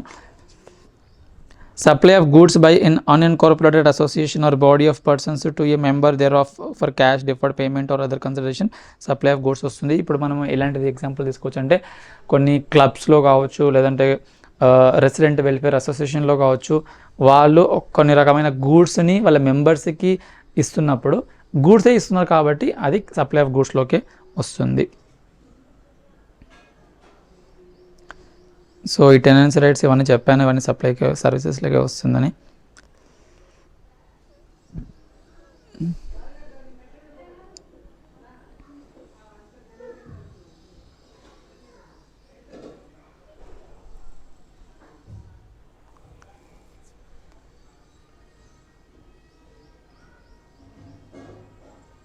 ఒక సింపుల్గా చెప్తాను, ప్రయారిటీ సెక్టార్ లెండింగ్ సర్టిఫికేట్ అని ఒకటి ఉంటుంది. దాని మీనింగ్ ఏంటంటే బ్యాంక్స్ ఏం చెప్తాయంటే, ఇప్పుడు మనది ఒక బ్యాంక్ అనుకుందాం, ఆర్బీఐ ఏం చెప్తుంది, మీరు ఇయర్ మొత్తంలో ఒక certain percentage of the loans మీరు ప్రయారిటీ సెక్టర్కి ఇవ్వండి, అంటే ఒక అగ్రికల్చర్ సెక్టర్కి ఇవ్వండి, లేదంటే ఎంఎస్ఎంఈకి ఇవ్వండి, అట్లా కొన్ని ప్రయారిటీ సెక్టర్స్లోకి కొన్ని లోన్స్ ఇవ్వమని చెప్పి చెప్తుంది. సపోజ్ వాళ్ళు నాకు ఏమన్నారంటే ఒక 10 crores ఇవ్వాలి ఒక పర్సంటేజ్ ప్రకారం అనుకుందాం, నేను ఓన్లీ 8 crores ఆఫ్ ద లోన్సే ఇచ్చాను, అంటే 2 crores నా షార్ట్ ఫాల్ అయ్యింది, అంటే నేను ఆర్బీఐ గైడ్ లైన్స్ నేను ఫాలో అవ్వలేదు, ఫాలో అవ్వకపోవడం వల్ల నా రిజిస్ట్రేషన్ క్యాన్సిల్ కూడా అవ్వచ్చు, అది నా కేసు. ఇంకొక బ్యాంక్ ఉంది, ఆ బ్యాంకులో ఏమన్నారంటే బాబు నువ్వు 10 crores ఈ ఇయర్లో ఇవ్వాలంటే వాడు దాన్ని 12 crores ఇచ్చాడు, ఎక్కువ ఇచ్చాడు. సో ఎక్కువ ఇచ్చాడంటే నేనేమంటాను, ఆ బ్యాంక్ దగ్గరికి వెళ్ళి నాకు ఒక సర్టిఫికేట్ కావాలి, ఆ సర్టిఫికేట్ నువ్వు నాకు ఇచ్చేస్తే నేను ఆ సర్టిఫికేట్ని నేను ఆర్బీఐకి సబ్మిట్ చేస్తాను. ఇప్పుడు ఎగ్జాంపుల్ స్కూల్లో హోంవర్క్ ఏమంటే వీడు చేయకుంటే వాడు పక్కవాడు చేస్తాడు, వాడు హోంవర్క్ తీసుకొని వీడు హోంవర్క్ చేస్తున్నట్టు ఎగ్జాంపుల్, జస్ట్ అన్ ఎగ్జాంపుల్. నేను నా ఆబ్లిగేషన్ నేను కంప్లీట్ చేయలేదు, బట్ ఇంకొక బ్యాంకు వాడి ఆబ్లిగేషన్ ఎక్సీడ్ చేశాడు కదా, సో వాడు ఏమంటాడంటే నువ్వు నాకు 10 crores ఇవ్వమన్నాడు, నేను 12 crores ఇచ్చాను కదా, అంటే నీకు జనరల్గా అయితే సొసైటీకి అయితే బెనిఫిట్ అయితే జరిగింది కదా, నేను ఇవ్వకపోయినా వాడు చేశాడు కాబట్టి ఆ 2 crores సంబంధించి ఒక సర్టిఫికేట్ అదే నుంచి తెచ్చుకుంటాను, ఆ 2 crores సర్టిఫికేట్ వాళ్ళు ఇస్తారు, అంటే దాని అర్థం ఏంటి, ఆ లోన్లు మొత్తం నాకు ట్రాన్స్ఫర్ అవుతాయని కాదు, వాడు ఎవరైతే లోన్లు ఎవరికి ఇచ్చారో వాళ్ళ బ్యాంక్తోనే ట్రాన్సాక్షన్ అవుతుంది, నేను ఎక్కడ ఇన్వాల్వ్ అవ్వను, జస్ట్ లోన్ ఇచ్చాను అనే ఒక సర్టిఫికేషన్ ఇవ్వడానికి నాకు ఒక 5 లక్షలు ఛార్జ్ చేస్తున్నాడు, ఒక 10 లక్షలు ఛార్జ్ చేస్తున్నాడు ఆ పక్క బ్యాంకు. సో దీనిపైన జిఎస్టీ పడుతుంది అంటే ఎస్ పడుతుంది, జిఎస్టీ పడుతుంది అని చెప్పి అంటున్నాడు.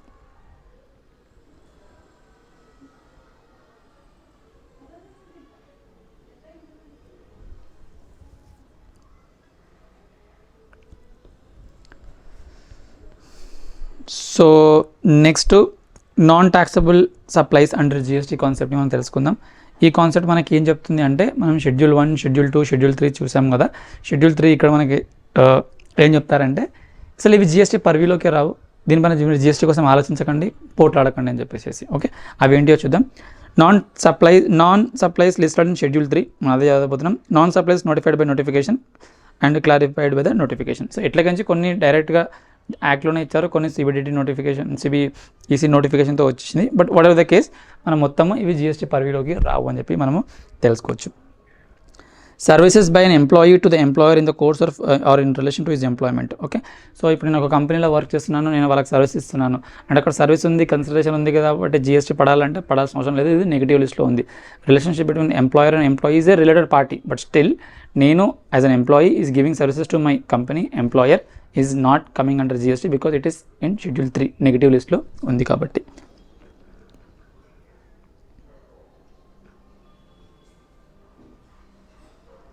Services by any court or tribunal established under any law for the time being in force. So మనకు కోర్టు ట్రిబ్యునల్ వాళ్ళు కూడా రకరకాల సర్వీసెస్ ఇస్తుంటాయి. అది జస్ట్ లైక్ వాళ్ళ గవర్నమెంట్ ఫంక్షనరీస్, దీనిపైన జిఎస్టీ పడాల్సిన అవసరం లేదు.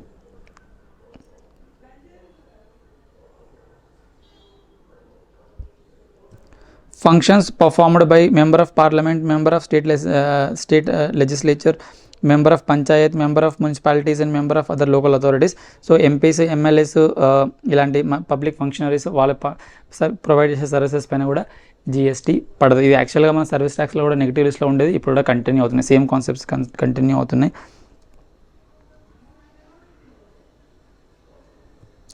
Services of funeral, burial, cremation or mortuary including transportation of the diseased.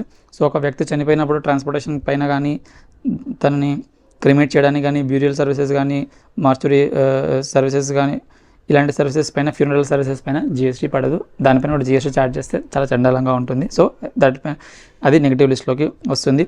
Sale of land, అది కూడా నెగిటివ్ లిస్ట్లోకి వస్తుంది. మనం స్టార్టింగ్ నుంచి మాట్లాడుకుంటున్నాం, ల్యాండ్ ఇమ్మూవబుల్ ప్రాపర్టీ అవుతుంది, జిఎస్టీ పరిధిలోకి రాదు అని. Actionable claims other than lottery, betting, gambling. So lottery, betting, gambling పైన పడుతుంది.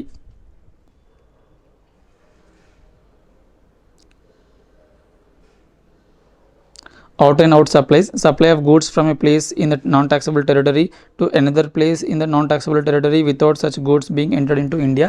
ఇప్పుడు నాకు కొన్ని గూడ్స్ నేను యూఎస్ నుంచి తీసుకుంటున్నాను, ఇండియాకి రావట్లేదు అవి, ఆ యూఎస్ నుంచి నేను యూకేకి అమ్మాలనుకుంటున్నాను అంటే యూఎస్ కూడా నాన్ ట్యాక్సబుల్ టెరిటరీ, యూకే కూడా non taxable territory.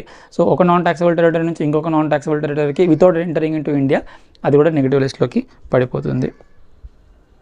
Supply of warehoused goods to any person before clearance for home consumption, ఇది కూడా సేమ్ లాజిక్. నేను పక్క కంట్రీ నుంచి నేను గూడ్స్ని ఇంపోర్ట్ చేసుకున్నప్పుడు మనకు కస్టమ్స్ యాక్ట్ ప్రకారం మనము కస్టమ్స్ డ్యూటీ పే చేయాలి. అది ఎప్పుడు అంటే once goods are cleared for home consumption, అంటే ఇండియా మన కస్టమ్స్ ఫార్మాలిటీస్ అన్నీ అయిపోయిన తర్వాత మనం దాన్ని పే చేస్తాం. కానీ అది అలా రాకముందు, అది ఇండియన్ టెరిటరీకి ఎంటర్ అవ్వకముందు, హోమ్ కన్సంప్షన్ క్లియర్ అవ్వకముందే ఆ గూడ్స్ నేను వేరే వాళ్ళకి అమ్మేస్తాను, అంటే ఇండియన్ టెరిటరీకే రానే లేదు, అంటే అది ఇండియాలో జిఎస్టీ పర్వ్యూలోకి రావట్లేదు కాబట్టి దీనిపైన కూడా జిఎస్టీ పడదు. But it should be before goods enter for the cleared for the home consumption. Panchayat, municipalities పైన కూడా పడదు, ఇందాక చెప్పాను. Grant of alcoholic liquor licence, services by way of grant of alcoholic liquor licence by the state governments are treated neither supply of goods or nor supply of services. ఇది మనం స్టార్టింగ్లో మాట్లాడుకున్నాం, ఇది స్టేట్ సిలబస్, ఓన్లీ స్టేట్కి మాత్రమే power ఉంటుంది ఈ licence ఇవన్నీ చేయడం వాటిపైన. దీనిపైన ఇది గూడ్స్ పైన అని రాదు, సర్వీసెస్ పైన రాదు, అంటే ఇది క్లారిఫికేషన్. ఫస్ట్ ఆఫ్ ఆల్ ఇది అండర్స్టూడ్, ఇది ఓకే, ఇది జస్ట్ క్లారిఫికేషన్. దీనిపైన జిఎస్టీ పడదు, నెగిటివ్ లిస్ట్లోకి వస్తుంది. Interstate movement of various modes of conveyances, interstate movement of various modes of conveyances between districts, distinct persons including buses, trucks, trains, tankers, trailers, vessels, containers, aircrafts carrying goods or passengers, except in case where such a movement is for the further supply of the same conveyances shall be treated as neither supply of goods or services and therefore not liable for GST. అంటే ఇప్పుడు head office ఉంది, branch office ఉంది, వీడు కన్వెన్స్ని పంపిస్తున్నాడు, ఏదో అమ్ముకోమని చెప్పడానికి కాదు, ఏదో వాళ్ళు వాడుకోవడానికి ఫర్ టైం బింగ్ అని. ఓకే, సో మళ్ళీ వచ్చేస్తాయి అవి. అట్లాగే మీ కన్వెన్స్కి సంబంధించి ఏవైనా సరే, trains, buses, trucks, tankers, trailers, vessels, containers, air crafts, carrying goods, passengers, for repairs, for carrying goods and passengers and for repairing and maintenance. So వీటిపైన జిఎస్టీ పడదు. ఓకే, ఐజిఎస్టీ అనే కాన్సెప్ట్ తీసుకురాకండి ఇక్కడ అని చెప్పి అంటున్నాడు. Interstate movement of rigs, tools and spades and all goods on wheels like cranes. So ఇవి కూడా ఏదో ఒక రిపేర్ చేసి మళ్ళీ తీసుకొచ్చేసేస్తాయి అంతే. సో ఇప్పుడు ఎగ్జాంపుల్ మనకి ఇక్కడ ఒక లొకేషన్లో ఒక మెయిన్ ఆఫీస్ ఉంది, ఇంకొక ఆఫీస్ ఇంకెక్కడో ఉంది. ఓకే, సో మన గూడ్స్ అక్కడ వెళ్తున్నాయి, రిపేర్ చేస్తున్నారు అంటే ఇప్పుడు హోమ్ డెలివరీ, హోమ్ సర్వీసెస్ టైప్లో మళ్ళీ వచ్చేస్తున్నాయి. ఓకే, కాబట్టి దీనిపైన కూడా జిఎస్టీ పడదు.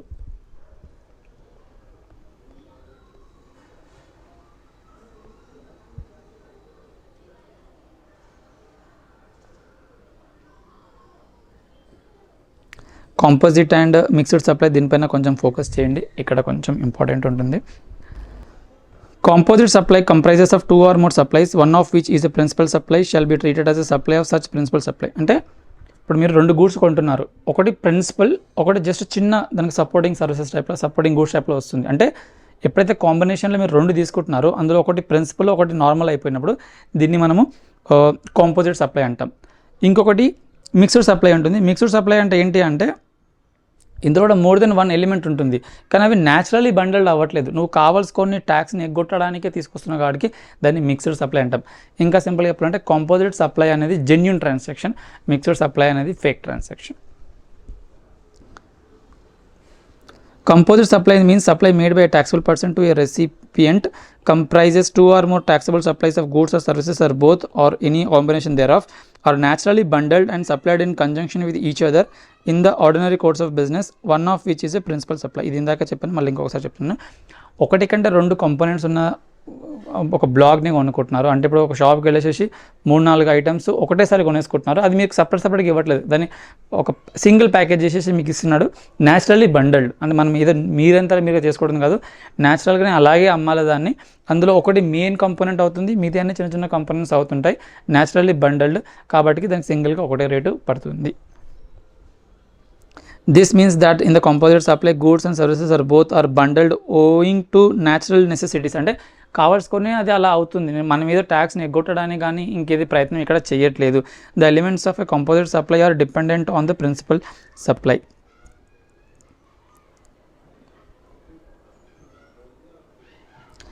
Works contract and restaurant services are classic examples of composite supplies.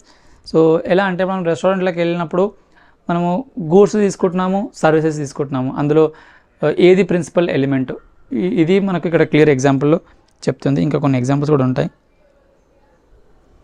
Mobile phone is always sold with battery. ఇప్పుడు మీరు మామూలుగా మొబైల్ ఫోన్ కొనుక్కున్నారు, మొబైల్ ఫోన్ ప్రిన్సిపల్, మీరు షాప్లోకి వెళ్ళి బ్యాటరీ కొనుక్కోవడానికి వెళ్ళలేదు, మొబైల్ ఫోన్ కొనుక్కున్నారు. మొబైల్ ఫోన్ వాడడానికి, పనిచేయడానికి అందులో బ్యాటరీ కూడా ఇంక్లూడ్ అయిపోయింది. సో ఇందులో 2 ఉన్నాయి, కానీ ఇందులో ఏది ప్రిన్సిపల్గా ఉంది అంటే మొబైల్ ఫోన్ ప్రిన్సిపల్. అందులో చిప్పు ఉంది, ఆ చిప్పు కొనడానికి వెళ్ళట్లే కదా మీరు, ఏమున్నా సరే, but it's a composite supply. Principal supply is the purchase of the mobile. Bundle of services of catering on board and services of transport by air is a bundle offered by a majority of airlines. ఇప్పుడు మీరు హైదరాబాద్ నుంచి చెన్నైకి మీరు ఫ్లైట్లో వెళ్ళాలనుకుంటున్నారు. Okay, అంటే మీరు ఒక place నుంచి ఇంకొక ప్లేస్కి ట్రాన్స్పోర్ట్ చేయాలనుకుంటున్నారు. ఓకే, ట్రావెల్ చేయాలనుకుంటున్నారు. సెంటర్లో వాళ్ళు మీకు ఏసీ కూడా ఆన్ చేశారు, సెంటర్లో కొంచెం ఫుడ్ కూడా ఇచ్చారు. సో అవన్నీ మీరు ఫుడ్ తినడానికి అయితే ఫ్లైట్ ఎక్కలేదు కదా, ఒక ప్లేస్ నుంచి ఇంకొక ప్లేస్కి వెళ్ళడానికే ఫ్లైట్ ఎక్కారు. ఫుడ్ అనేది ఒక యాంగులర్ టైప్లో ఇచ్చారు. So what is the main, ఏది మీకు ప్రిన్సిపల్ సప్లై ఏమవుతుంది ఇక్కడ అంటే travelling from one location to another location. అట్లాగే క్యాటరింగ్లో కూడా అది same example. Catering on board అంటే ఫ్లైట్లో ఎక్కిన తర్వాత మీకు వాళ్ళు ఇచ్చే food. Services of stay in a hotel is often combination with the provision of breakfast and dinner provided free of cost during the stay. Such service is an auxiliary service to the provision of hotel accommodation, and the resulting package would be treated as a service naturally bundled in the ordinary course of business. ఇప్పుడు మీరు ఏదైనా ఒక హోటల్కి వెళ్ళినప్పుడు, కొంచెం proper హోటల్కి వెళ్ళినప్పుడు అక్కడ స్టే చేయాలనుకుంటున్నారు ఒక 2-3 డేస్. సో వాళ్ళు ఏం చేస్తారు, బ్రేక్ఫాస్ట్ని కాంప్లిమెంటరీగా ఇచ్చేస్తారు. సో బ్రేక్ఫాస్ట్ని కాంప్లిమెంటరీగా ఇస్తున్నారు, ఒక్కొక్కసారి డిన్నర్ని కూడా కాంప్లిమెంటరీగా ఇచ్చేస్తారు, బట్ అన్ని ఛార్జెస్ని మీకు రూమ్ రెంటల్లో ఛార్జ్ చేస్తున్నారు. అంటే ఇప్పుడు మీరు ఆ హోటల్లో మీరు ఫుడ్ తినడానికి వెళ్ళట్లేదు, స్టే చేయడానికి వెళ్తున్నారు. ఫుడ్ అనేది మీకు ఒక కాంప్లిమెంటరీగా, ఒక యాంగ్జిలరీగా వచ్చేస్తుంది. సో ఈ మొత్తం ప్యాకేజ్లో stay is the principal supply, food is the ancillary. కాబట్టి ది ఓవరాల్ పిక్చర్లో చూస్తే stay in a hotel will be considered as a principal supply. దానికి ఏ రేట్ పడుతుందో అదే రేటు పడుతుంది. ఇంకా కొన్ని ఎగ్జాంపుల్స్ ఇచ్చారు.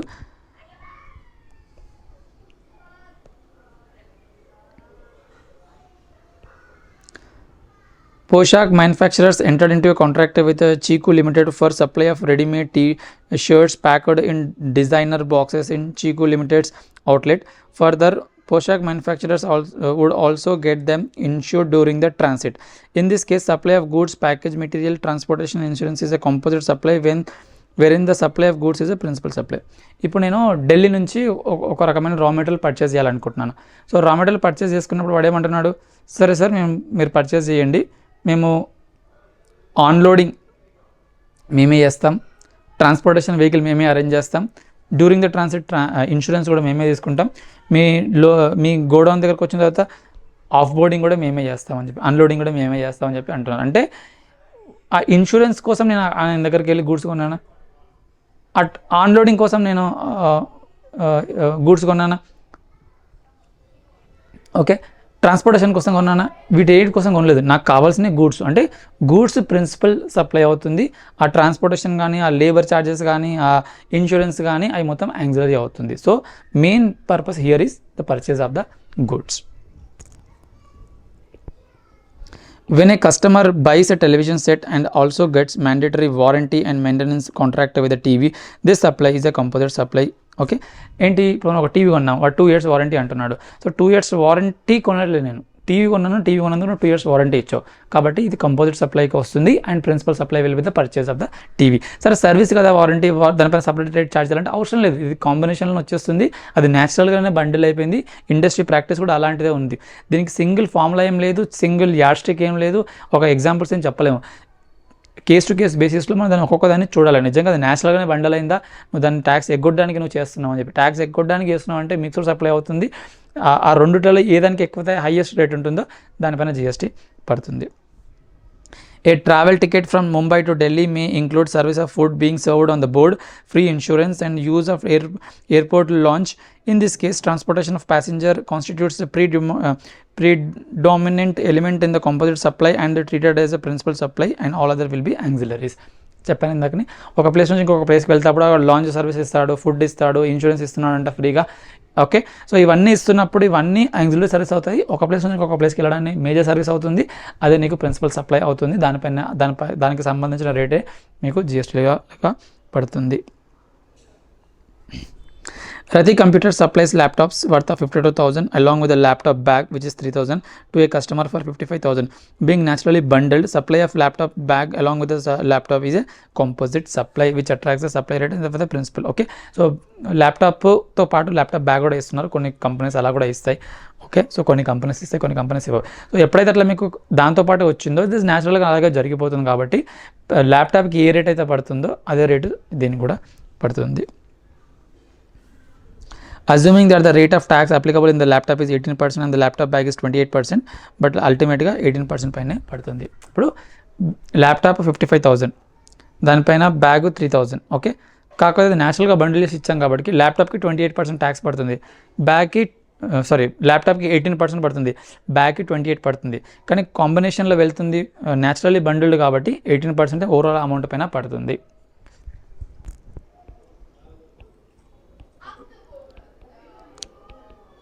ల్యాప్టాప్ 52,000, బ్యాగ్ 3,000, దీనిపైన 18% పడుతుంది, దీనిపైన 28% పడుతుంది. కానీ ఇది న్యాచురల్లీ బండిల్డ్ కాబట్టి, కంపోజిట్ సప్లై కాబట్టి ఈ మొత్తం రేటు పైన 55,000 పైన 18% మల్టిప్లై చేస్తారు, 28% కాదు. ఎందుకు కాదు అంటే న్యాచురల్లీ బండిల్డ్ అనే కాన్సెప్ట్ వల్ల.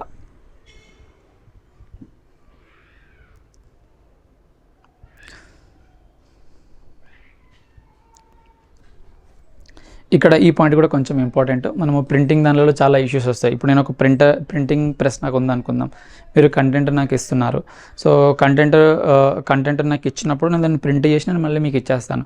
సో నేను మీకు ప్రింట్ చేసి ఇచ్చినప్పుడు అది సప్లై ఆఫ్ సర్వీస్ ఇచ్చినట్టు అవుతుందా, సప్లై ఆఫ్ గూడ్స్ అవుతుందా అనేది ఒక కాన్సెప్ట్ ఉంటుంది. ఆల్వేస్ ఇలా గుర్తుపెట్టుకోండి, మెటీరియల్ నాది, కంటెంట్ నాది, నేనే ప్రింట్ చేశాను, నేను మీకు ఇస్తున్నాను అంటే అది సప్లై ఆఫ్ గూడ్స్ అవుతుంది.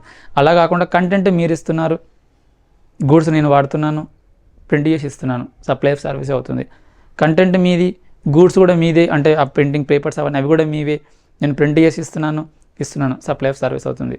మళ్ళీ రిపీట్ చేస్తాను, కంటెంట్ నాది, గూడ్స్ నావి, ప్రింట్ చేస్తున్నాను, మీకు అమ్ముతున్నాను, మీరు బయట వాళ్ళకి అమ్ముకోండి, ఎక్కడెక్కడ అమ్ముకుంటారో అమ్ముకోండి అంటే సప్లై ఆఫ్ గూడ్స్ అవుతుంది. ఎందుకంటే అది నా కంటెంట్, నా గూడ్స్. అలా కాకుండా మీరు గూడ్స్ నాకు ఇస్తున్నారు, కంటెంట్ ఇస్తున్నారు, నేను ప్రింట్ చేసి ఇస్తున్నాను అంటే నేను సర్వీస్ ఇస్తున్నాను. అలా కాకుండా కంటెంట్ ఇస్తున్నారు, గూడ్స్ నావి, కంటెంట్ మీది కదా, వాడికి ఇక్కడ కూడా సప్లై ఆఫ్ సర్వీసే అవుతుంది. ఇంకొకటి మిక్స్డ్ సప్లై అని ఒకటి ఉంటుంది. మిక్స్డ్ సప్లై అంటే అర్థం ఏంటి అంటే ఆర్టిఫిషియల్గా ట్యాక్స్ని ఎగ్గొట్టడానికి రెండిటికి సంబంధం లేని సర్వీసెస్ని కలుపుకొని నేను మీకు ఇస్తున్నాను అంటే దాన్ని కంపోజిట్ అవుతుంది. ఓకే, ఇప్పుడు ఎగ్జాంపుల్ నేను మీకు ఒక క్లాస్ చెప్తున్నానంటే క్లాస్కి సంబంధించి నేను ఏం చేసినా అది కంపోజిట్ అవుతుంది. క్లాస్ చెప్పడంతో పాటు నేను మీకు ఇంకేదో ఒక గూడ్స్ అమ్ముకుంటున్నాను, శాండిల్ అమ్ముకుంటున్నాను, లేదంటే కాలేజ్ బ్యాగ్స్ అమ్ముకుంటున్నాను అంటే అవన్నీ కంపోజిట్లోకి వస్తుంది. ఎందుకంటే అది న్యాచురల్గా కాదు, న్యాచురల్గా నేను క్లాస్ చెప్పడమే నా న్యాచురల్గా అవుతుంది. ఇక్కడ కొన్ని ఎగ్జాంపుల్ తీసుకుందాం. A shopkeeper selling storage water bottles along with the refrigerator. Bottles and refrigerators can easily be priced and sold independently and are not naturally bundled. So such supplies are mixed supplies. అంటే నువ్వు fridge అమ్ముకుంటే fridge అమ్ముకో, దాంట్లో bottles ఎందుకు అమ్ముకుంటున్నావు? Bottles సపరేట్గా అమ్ముకోవచ్చు, fridge సపరేట్గా అమ్ముకోవచ్చు కదా. న్యాచురల్గా నువ్వు ఫ్రిడ్జ్ కొన్న ప్రతిసారి బాటిల్స్ కొనాలని ఏం లేదు. అంటే దాని అర్థం నేను అనుకోవచ్చు రెండు సంబంధాలు ఉన్నాయి, రెండింటికి సంబంధం ఉందా లేదని అట్లా చూడకండి. అది దాన్ని ఇండిపెండెంట్గా అమ్మగలగొచ్చా, అది నేచురల్గా అందరూ అలాగే కొంటారా, ఇండస్ట్రీ ప్రాక్టీస్ కూడా చూడాల్సి వస్తుంది. A house is given on rent through a single rent deed. One floor of which is to be used as a residence and other floor for housing a printing press at a lump sum amount. Such a rental of two different purposes is not naturally bundled. ఇప్పుడు నాకు ఒక building ఉంది, 2 floors ఉన్నాయి. ఒకటి నేను రెసిడెన్షియల్కి ఇస్తున్నాను, ఒకటి నేను బిజినెస్కి ఇస్తున్నాను. ఓకే, సో రెసిడెన్షియల్కి ఇచ్చినప్పుడు జిఎస్టీ పడదు, మనకి ఇంకా జిఎస్టీ ఎగ్జామ్షన్ చాప్టర్లో మనం చూద్దాం. ఇంకొకటి ఏం చేస్తున్నానంటే ఒకటి నేను బిజినెస్కి ఇస్తున్నాను. బిజినెస్కి ఇచ్చినప్పుడు యూసేజ్ ఆఫ్ ల్యాండ్ కాబట్టి దానిపైన జిఎస్టీ పడుతుంది. ఓకే, సో నేను కావాల్సుకొని ఏం చేస్తున్నాను అంటే రెండింటిని కలిపేసేసి single sale deed rental deed రాసుకొని దాన్ని నేను రెసిడెన్షియల్కి ఇచ్చేస్తున్నాను. సో దట్ జనాలు చూసే వాళ్ళు ఏమనుకుంటారు, ఓకే ఇది రెసిడెన్షియల్ కాబట్టి జిఎస్టీ పడదేమో అని చెప్పి. కానీ నా ఉద్దేశం అది కాదు. నా ఉద్దేశం ఒకటి రెసిడెన్షియల్కి ఇవ్వడము, ఒకటి బిజినెస్కి ఇవ్వడం కదా. సో బిజినెస్కి ఇచ్చినప్పుడు రెండిట్లలో ఏ దానికి ఎక్కువ ట్యాక్స్ పడుతుంది? ఫస్ట్ దానికి 0 పడుతుంది, సెకండ్ దానికి మన జిఎస్టీ రేట్ 18% పడుతుంది. రెండిట్లలో whichever is higher, 18 is higher కాబట్టి మొత్తం రెంటల్ డీడీ పైన ఆ అమౌంట్ ఏదైతే కన్సిడర్ చేసి తీసుకుంటున్నానో దానిపైన నేను 18% జిఎస్టీ కట్టాల్సిన అవసరం వస్తుంది. సింపుల్గా చెప్తాను, న్యాచురల్గా ఉందా లేదా? న్యాచురల్గా ఉందా? రెండు వేరే బిజినెస్కి ఇచ్చుకున్నప్పుడు రెండింటికి వేరే డీడ్స్ రాసుకోవచ్చు కదా. ఏదానికైతే హైయెస్ట్ ఉంటుందో దానిపైన ట్యాక్స్ పడుతుంది if it is a mixed supply. Srinagar enterprises supplies 10,000 kits at 50 each amounting to 5 lakh to Raghav General Stores. Each kit consists of 1 face cream, 1 face tissue packet and 1 nail paint. It is mixed supply and is treated as a supply of that particular supply which attracts highest rate. Assuming that the rate of tax applicable on the face cream is 18%, on the face tissue package is 28% and oil paint is 12%. In this case the highest rate 28% will be considered on the entire. So నేను ఒక packet పంపిస్తున్నాను, ఒక kit పంపిస్తున్నాను. కిట్లో ఏమేమి ఉన్నాయంటే ఒకటి face tissue packet face తుడుచుకోవడానికి, ఒకటి face cream and ఒకటి nail paint. So nail paint నువ్వు సపరేట్గా అమ్ముకోవచ్చు, నువ్వు ప్యాకెట్ చేయడానికి కూడా వద్దనట్లేదు. కానీ ఎందుకు ప్యాకెట్ చేసినావు? అది అవసరమా? కాదు కదా. నెయిల్ ప్యాకెట్ని సపరేట్గా అంటే నెయిల్ పెయింట్ ఏమంటారు దాన్ని, నెయిల్ పాలిష్, దాన్ని సపరేట్గా అమ్ముకోవచ్చు. దాంతోపాటు ఫేస్ క్రీమ్ని సపరేట్గా అమ్ముకోవచ్చు, దాన్ని టిష్యూ పేపర్ సపరేట్గా అమ్ముకోవచ్చు. నీ బిజినెస్ మోడల్ అట్లా మూడింటిని కలిపి అమ్ముకోవాలంటే అమ్ముకో. జిఎస్టీ లా వచ్చేసి నేను బిజినెస్ చేసుకోదు అనట్లేదు, అమ్ముకో. కాకపోతే ఆ 3 ప్యాకేజీలలో అంటే ఆ 3 ఐటెంలలో ఏదైతే హయ్యెస్ట్ రేట్ ఆఫ్ ట్యాక్స్ పడుతుందో హయ్యెస్ట్ పడుతుంది. అంటే ఇప్పుడు ఒకదానికి 10% ఉంది, ఒకదానికి 18% ఉంది, ఇంకోదానికి 28% ఉంది. మొత్తం వాల్యూ పైన 28% మీకు జిఎస్టీ పడుతుంది. అర్థమైందా? In case of servicing of cars involving supply of both goods and services, where the value of the goods and services are shown separately, the goods and services would be liable to tax at the rates applicable to them. Okay, ఇక్కడ ఇంకా composer దానిలో ఇంకొక చిన్న logic కూడా ఉంది. ఇప్పుడు మీరు ఏదైనా రిలయన్స్ ఫ్రెష్కి వెళ్ళండి, లేదంటే ఏదైనా ఒక షోరూమ్కి వెళ్ళండి, మల్టిపుల్ ఐటమ్స్ని కొనుక్కోండి. ఒక్కోసారి ఏమంటాడు, ఈ ఐటమ్కి ఈ పర్సెంటేజ్, ఈ ఐటమ్కి ఈ పర్సెంటేజ్ అంటున్నాడు కదా. అయితే మీరు అనుకోవచ్చు, సార్ మేము ఒక షాప్కి వెళ్ళినప్పుడు అన్నిటిని కలిపి ఒకటేసారి తీసుకుంటున్నాం కదా, మళ్ళీ ఇక్కడ మిక్స్డ్ సప్లై కాన్సెప్ట్ వచ్చేసి ఆ ఐటమ్స్లో ఏదైతే హైయెస్ట్ రేట్ ఉంటే అదే రేట్కి నేను ట్యాక్స్ కట్టాలా అంటే అది కాదు. ఎందుకు అంటే ఒక్కొక్క ఐటెంకి సపరేట్ రేట్ ఉంది, ఒక్కొక్క ఐటెంకి సపరేట్ రేట్ని వాడు బిల్లోనే ఇస్తున్నాడు కదా, అక్కడ ప్రాబ్లం లేదు.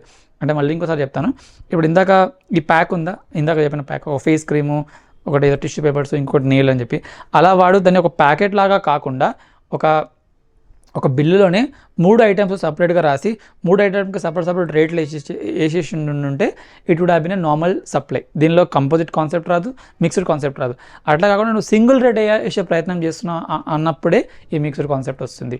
అంటే ఇప్పుడు మీరు ఒక షాప్కి వెళ్ళారు, ఒక ఐటమ్ 28% ట్యాక్స్ పడుతుంది, ఇంకొక ఐటమ్ 18% పడుతుంది. అంటే 2 కలిపి కొనుక్కోకూడదు అంటే కొనుక్కో, కాకపోతే బిల్లులో 28% ఐటము, దాని GST HSN కోడ్ 28% దాని రేటు, ఇంకొకటి 18% దాని రేటు, దాని అమౌంట్ సపరేట్గా చూపించినప్పుడు పర్లేదు.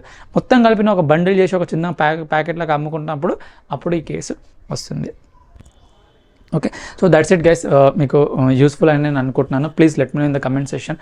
అది మళ్ళీ మనకి ఎంకరేజింగ్గా ఉంటుంది ఇంకా సబ్సిక్వెంట్ వీడియోస్కి రావడానికి. Thanks for watching. Have a nice day.